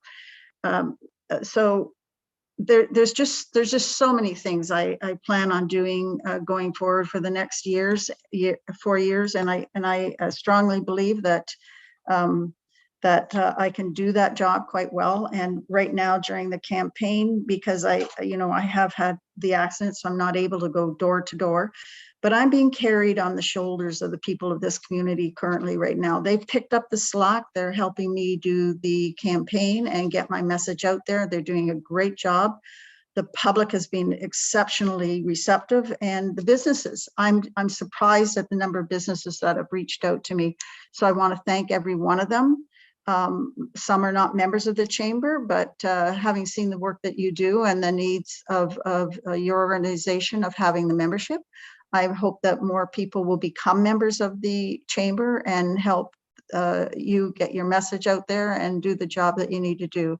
So I thank you for the opportunity to do this forum, and my opponents here who were able to attend. I certainly appreciate their insights and their thoughts on where they want to take this city. But I think that I'm the best candidate, and I would like to ask that you agree with me and that you support me on, well, I think today is the first opportunity to vote. So going forward until October 24th, which is the final votes coming in, I hope to wake up on October 25th and get started running instead of being in the wheelchair that I am currently today. Thank you. Thank you, Jan. And Randy, will go to you for your closing remarks. Okay, I'm a really hard-working guy in Cambridge. I pretty much did work for pretty much everybody in Cambridge.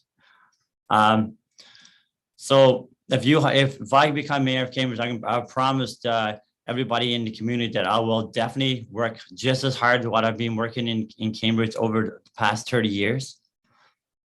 And I want to hold like town hall meetings, not just for just for one area of the town, like downtown Cambridge, Preston, Hespeler. And I want to speak to everybody, if I become mayor, everybody in the city, to listen to what they got to say and what I got to say. And I also would like to thank you for having me on the show today. And I'd like to congratulate, help everybody. I also would like to thank for the 2 other people showing up as candidate speaking with us, and it's been a real good experience. Thank you. Thank you, Randy.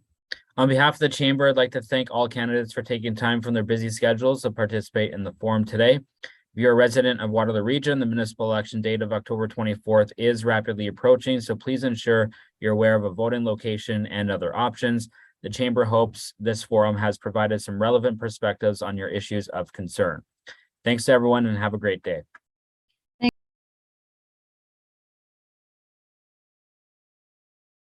Hi, everyone, and thank you for viewing the Greater Kitchener-Waterloo and Cambridge Chambers of Commerce Candidate Forum for Chair for the Region of Waterloo. My name is James Sebastian Scott from City News 570, and I'll be moderating the discussion today. The Chamber would like to thank the newly formed Waterloo Region Association of Realtors for their support of this event. and we trust the upcoming exchange of policy positions will assist you in making informed choices around your vote on October 24th. The format will include questions on issues of particular concern for businesses and employers across the region. However, we do expect that all viewers will find the content informative and engaging. We'll now commence 1-minute candidate opening statements through alphabetical order. After a series of questions following this same rotation, 1-minute closing statements will be provided in reverse order. Our candidates joining us today is Karen Redmond and Narayan Datsukram. Karen Redmond will provide an opening statement. So I too would like to thank the Chamber and you, James Sebastian, for this forum. You know, when we think back to 2018, who could have predicted what would unfold? The past 4 years have been challenging, and I'm proud of how the Waterloo region responded to the pandemic and managed the vaccine rollout while continuing to move forward with sound investments for the future. The region matters to each of us as business people, as families, and as a community, and how you see yourself in the region greatly matters to me. The region led by its council sets goals for the future. We make things happen through partnerships, visionary leadership, and our diversity of voices. Together, we work towards building the best community we can be. So you can see how being chair of the region is a significant role. As your chair, I respect the trust you've placed in me, and I welcome the opportunity to continue to lead the conversation on identifying the region's priorities for growth, prosperity, and social responsiveness. I've frequently been asked what is the big issue in this election, and I can tell you they're all big when you're in the middle of them. Certainly housing affordability, attainability, and homelessness are complex problems requiring long-term solutions with partners across the community and at all levels of government. From my perspective, this campaign is about leadership and the ability to plan for the future and also to respond to that which cannot be predicted. I look forward to discussing a range of topics with you. Thank you, Karen. Narayan, will begin with your opening statement now as well. All right, thank you for having me. So my dear fellow listeners and viewers, for those of you who don't know me, my name is Narayan Datsukram, and I live here locally in the region of Waterloo. It does not matter how long you live here, but I've lived here almost 30 years. I educated myself here locally and beyond. I currently hold over 12 university degree, including a leadership and master of social work. And I'm currently finishing off my doctor of social work, specializing not only in leadership, but also in clinical work as well too. I believe that a regional chair position has to do more with the leadership skills that we have. Well, Ronald Reagan once said that politicians are not the solution, they are the problem. So I want people to listen to this debate very keenly, because as much as leadership experience is important, I have the right kind of leadership that is important to move this region forward without any question. I believe that my almost 30 years of grassroots contribution to this community at the grassroots level, working with a variety of different people and with a variety of different projects, are all solid pieces to lead this region. So I look forward for this debate. Thank you so much. Thank you. We'll now begin the question portion of the forum here, and Narayan, will begin with you on the first question. Based on your recent discussions with voters, what is the priority issue in this election? Well, one thing I can tell you is that my conversations started off not since when I put my name forward for this regional chair position. It started off years ago. And one of the biggest things I'm hearing is the disconnect between the politicians and the people and poor leadership. When I talk about poor leadership, think about it. We have 75% of the regional councillors are leaving, right? And so poor leadership, disconnect between the politicians and the people. Obviously, we know about the pieces about housing and homeless and so on, but there's nothing much we can do moving forward if we don't have good leadership to bring a team together so we can work on those pieces as planned. So that's what I'm hearing. Disconnection, between the people and poor leadership. Thank you. Thank you. Karen, what's a priority issue in this election that you've been hearing from voters?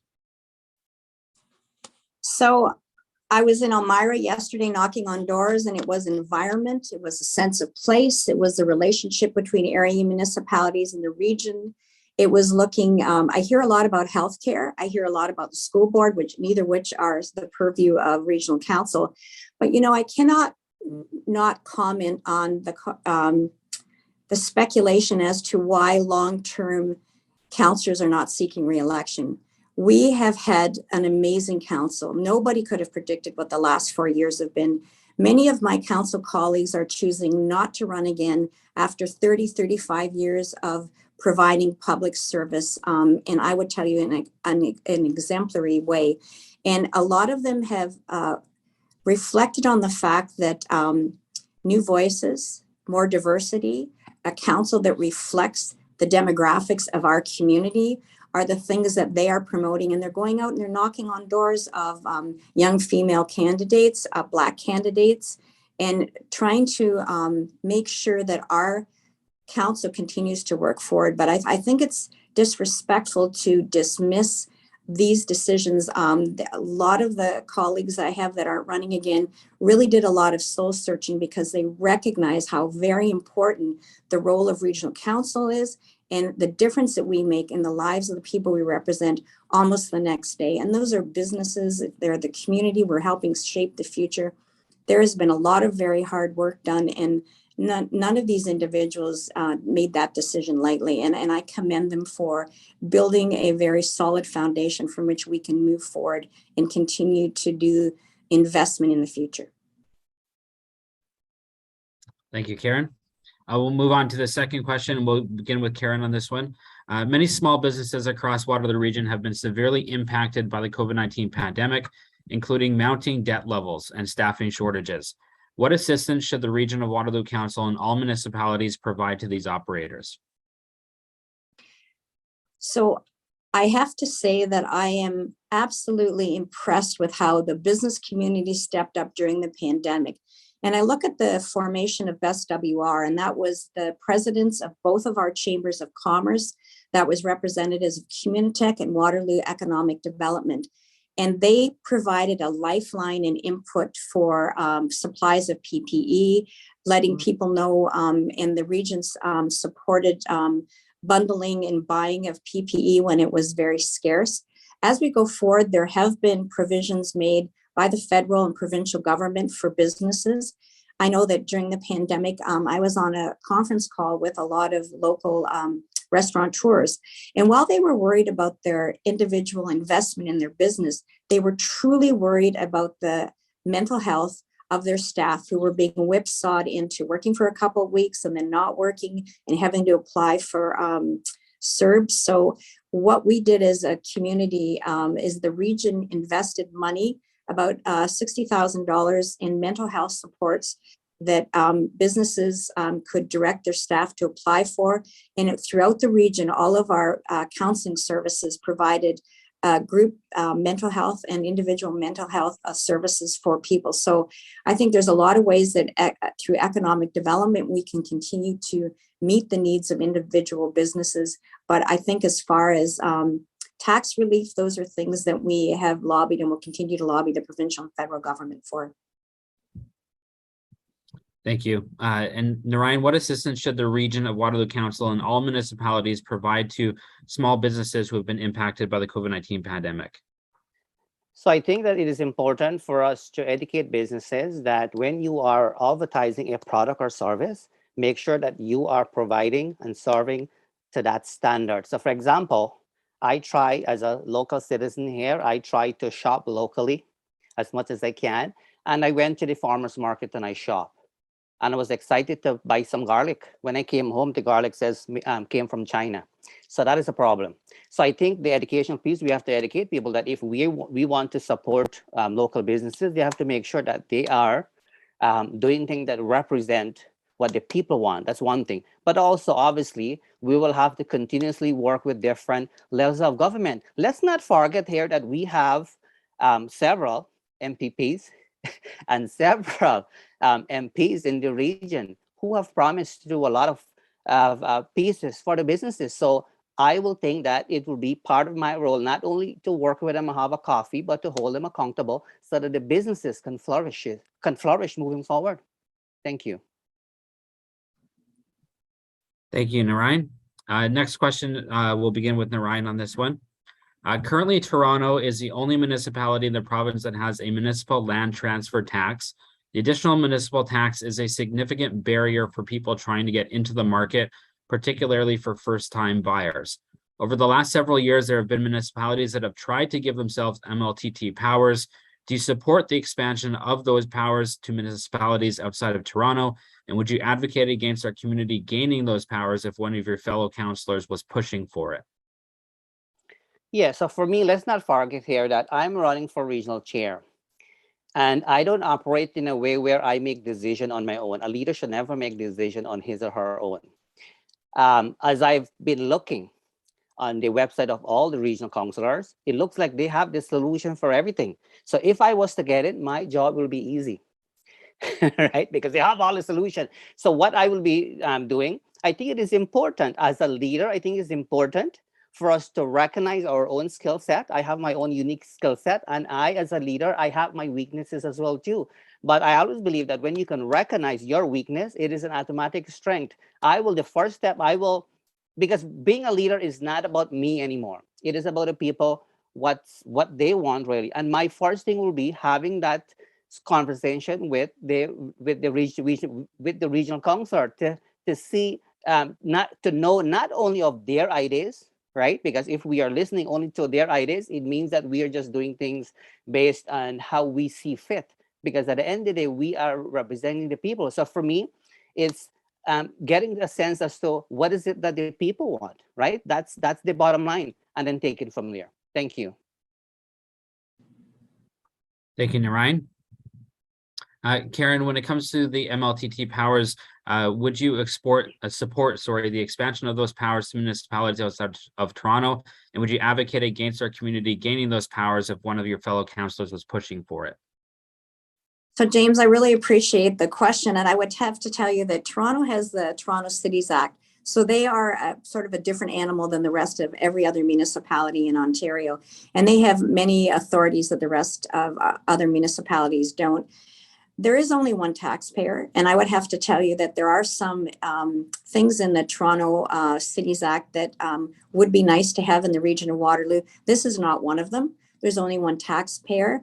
And the reality is we work at the Association of Municipalities of Ontario, which is a provincial organization, as well as through the Federation of Canadian Municipalities, to make our voice heard, to say that there is only one taxpayer and we have to be responsible in how we budget and what our taxing authority is. It's interesting that Minister Clark has just announced and had proclaimed the Strong Mayors Act, and that only applies in Ottawa and the City of Toronto. The devil is always in the details, so we look to see what the Strong Mayors Act actually entails. But I would have to tell you, I'm happier to have strong cities and strong regions. And I think when we work collectively, always representing the best interests of our constituents, that is the best way to go forward. So I would not support this particular aspect of the Toronto Cities Act, and look at other ways that we can encourage investment in building affordability of housing and a variety of mix of housing. And it is one of the things, again, that I've talked to people at their doors about, and that is the regional official plan. We have recently, probably about a month ago, referred our regional official plan to Minister Clark for his comments, and being able to bring that local lens and those priorities to how we move forward for greenfield expansion, for 15-minute cities, for complete cities, so that you can live, work, go to the pharmacy and buy groceries in your neighborhood, no matter what corner of the region you're in, whether it's rural or urban, is really, really important. And I think those are the kinds of things that I continue to advocate to the province, to say it's very important that our voice is heard and that we have that local autonomy for planning. Thank you, Karen. We'll go to the next question and begin with you, Karen, on this one. What do you propose to bring more economic activity into the region of Waterloo? Great question. And, I would have to tell you that during the pandemic, the region of Waterloo, our almost 4,000 members of our staff continue to work towards the investment in very large infrastructure. I think of the King Victoria Transit Hub. I think of two-way all-day go. We're getting there. We're not there yet. The investment and the partnership in the Breslau GO station with Metrolinx. We have had a historic expansion investment of $35 million into the airport. All of that connectivity is very important so that we continue to attract investment and talent into the region.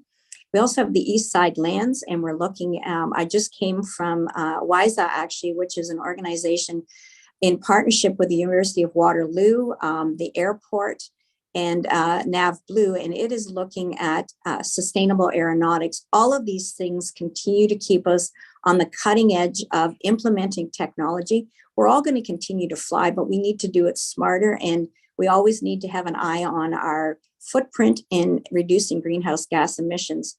You know, in addition to that, we saw the opening and investment of $123 million into the bus maintenance facility on Northfield. That allows us to service articulating buses and electric buses, and we've invested in installation of charging stations.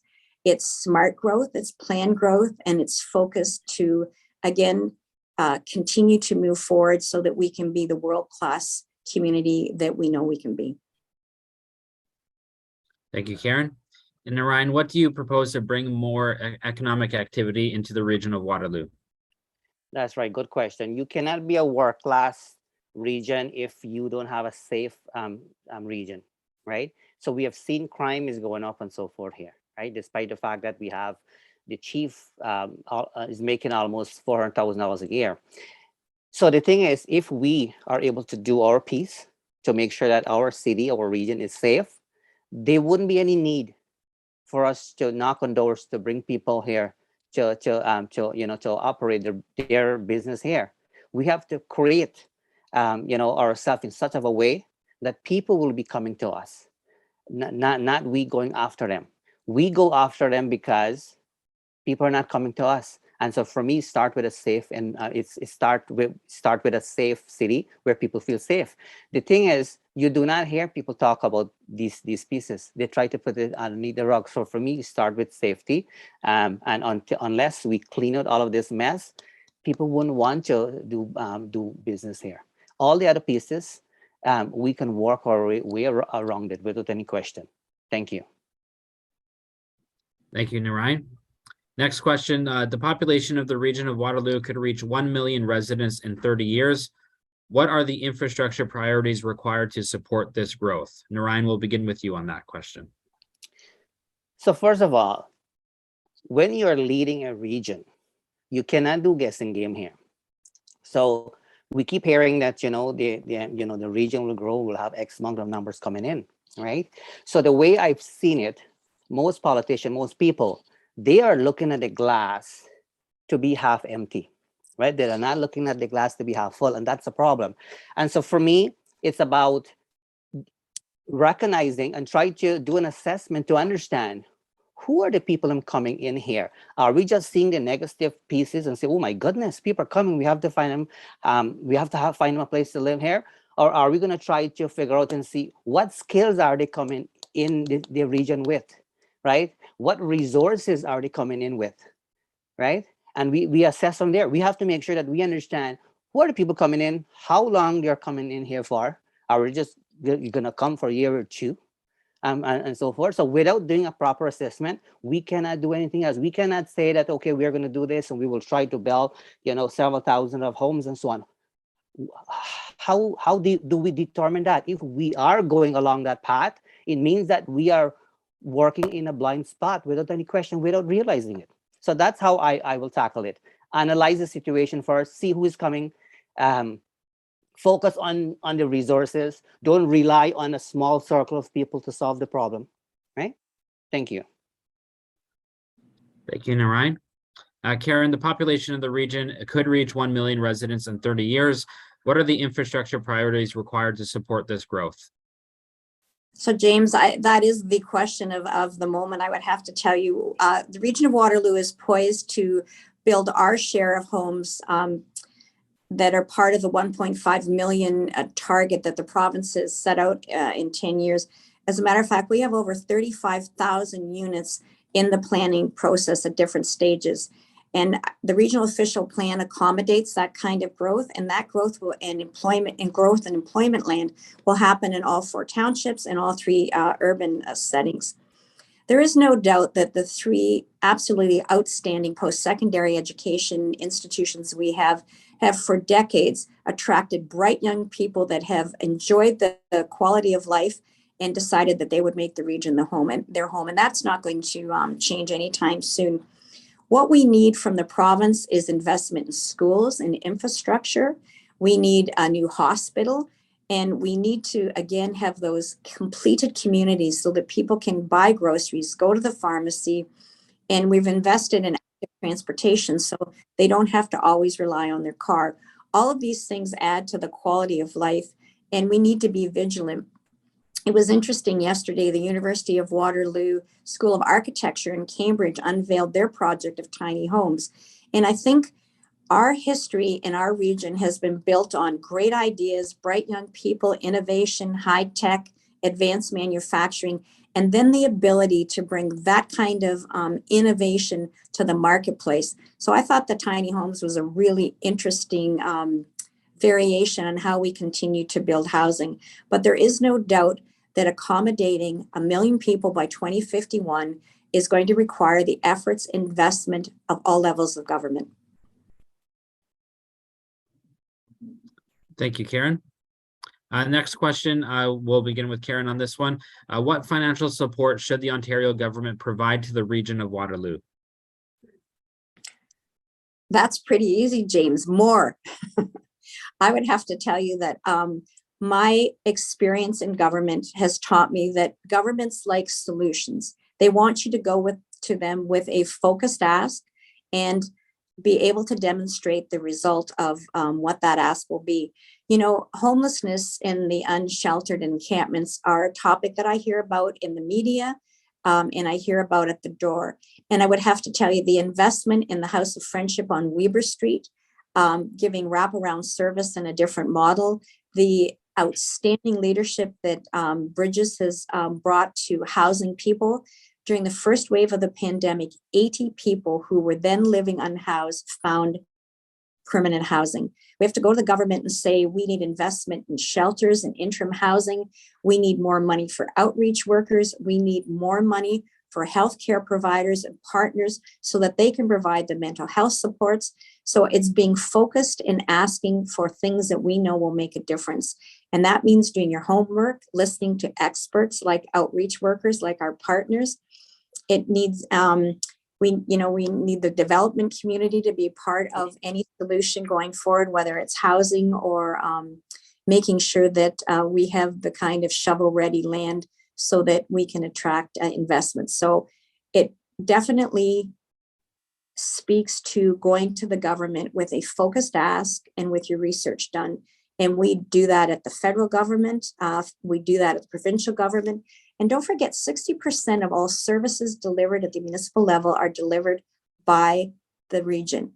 So the social determinants of health are huge for us. Ontario Works is. We are the manager for shelter, for childcare, and we need that partnership to be funded by the provincial government for those services. As healthcare, it is both provincial and federal that we will go to them for dollars. A new hospital is something that everybody is talking about. I'm a huge proponent of healthcare being delivered in the community as well. So we have lots of challenges, but we've got a lot of very smart people working on what those solutions look like. Thank you, Karen. Narayan, what financial support should the Ontario government provide to the region of Waterloo? That is a good question because not everybody has the experience working with a very small budget. And that's what set me apart here, because working for nonprofit and profit as well too, and working for small businesses and so forth, you basically work with a very small budget and you make things work. One of the things I would like to say here, it is easy for us to talk about homelessness and so forth, right? Because that's what we are seeing, right? The common example, we talk about a situation by Weber and Victoria. One thing I would like people to know here as a clinical social worker, and this might be of surprise to you, believe what I'm saying to you here. My clients, none of them are homeless people. They are police officers. They are vice principal. They are teachers coming from mental health services. And I think it gets overlooked.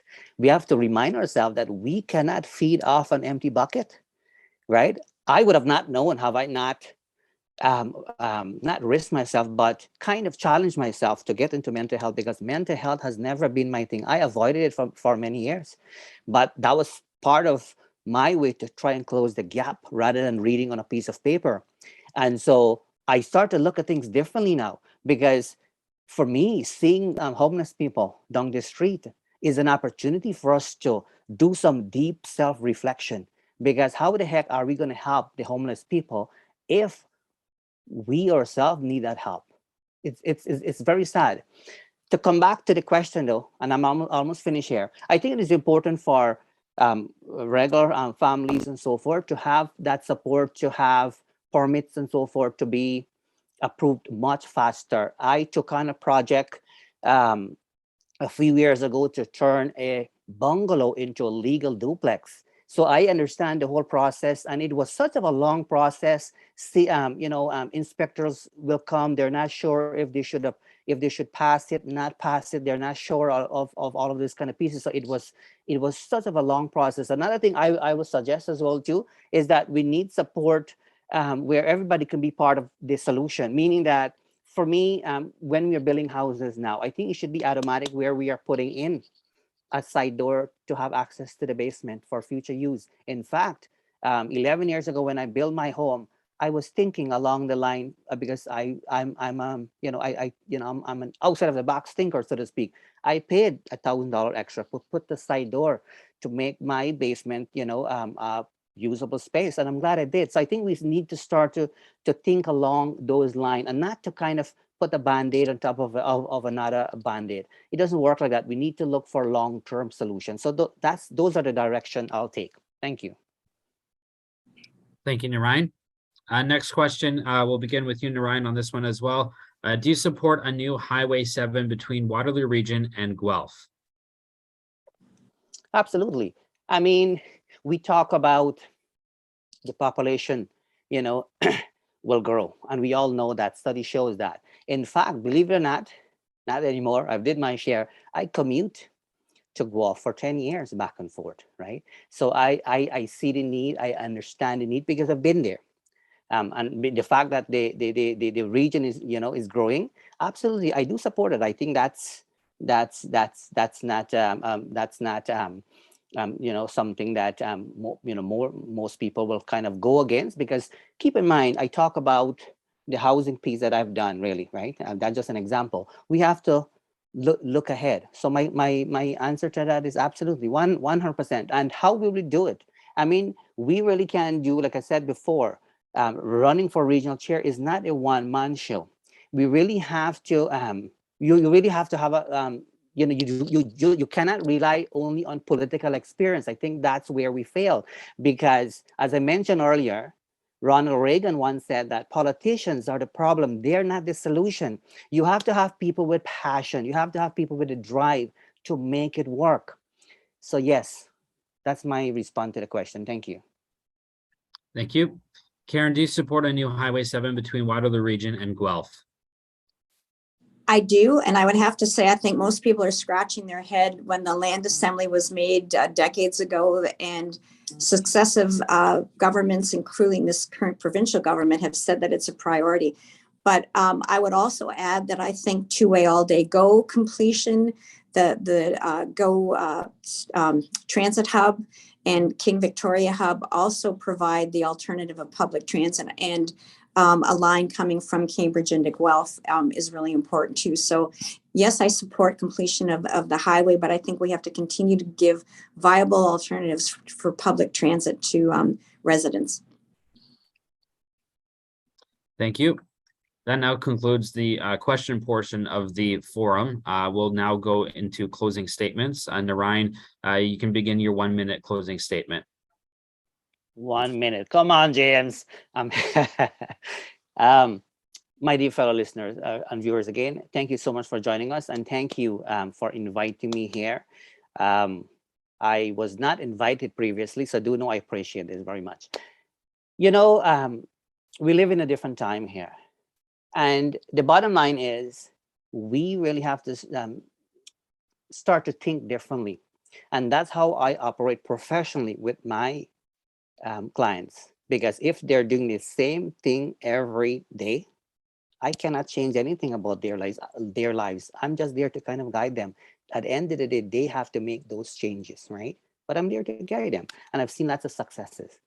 What I'm saying here is that we as individuals, obviously, we have the kind of mindset, right? That we are going to do things a certain way. This time around, I'm asking you to kind of have an open mind and an open heart as well, too. And kind of dig a little bit deeper. Do know that you have a choice here this time around, right? Think about it. You have to have somebody who's passionate. There's a reason why this time around, we don't have too many people running. Last time around, we had quite a few people running because it was an opening spot. Ideally, if I really wanted to get in, I could have easily run for regional council. I would have stand a better chance. I don't operate that way, right?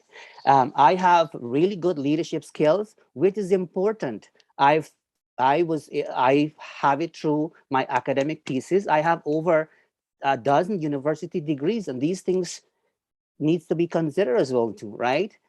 Having only political experience doesn't really give you the real understanding of working with the everyday people, and that's what the difference is. I want you to think about it that way, and remember this one thing that I keep saying because it is so true. Ronald Reagan once said that politicians are not the solution, they are the problem. Think about it that way. Do check out my website though, narain.sukram.com. And to Karen, do know I appreciate you. I actually was responding to the question from the beginning based on what I'm hearing in terms of gap. This has nothing to do with you. Thank you so much for having me. I really appreciate it. Thank you. Thank you. Karen, we'll go to you for your closing statement. Thanks, James. I continue to appreciate the opportunity to serve you and our community as chair of Waterloo Region. It's a distinct privilege to have your trust. I come into this election with 20 plus years of experience in building service through elected office. I also served as CEO of Habitat for Humanity Waterloo Region for 7 years. I come into this election with skills that I have developed over the years, and they've enabled me to navigate an uncertain time, collaborate with local businesses and area municipalities, as well as to advocate effectively on the region's behalf to other levels of government. It is through effective leadership, authentic partnerships, and forward thinking that the region continues to grow and prosper. And it is through strong leadership that big ideas turn into reality. Municipal government has a direct impact on all of us and offers the opportunity to build and shape our community for the future. Voting is important. I encourage you to make a commitment to your community's future by participating in the municipal election on or before October 24th. I respectfully ask for your support. And again, thank you for inviting me, and thank you to the viewers for joining us for this panel. Thank you both.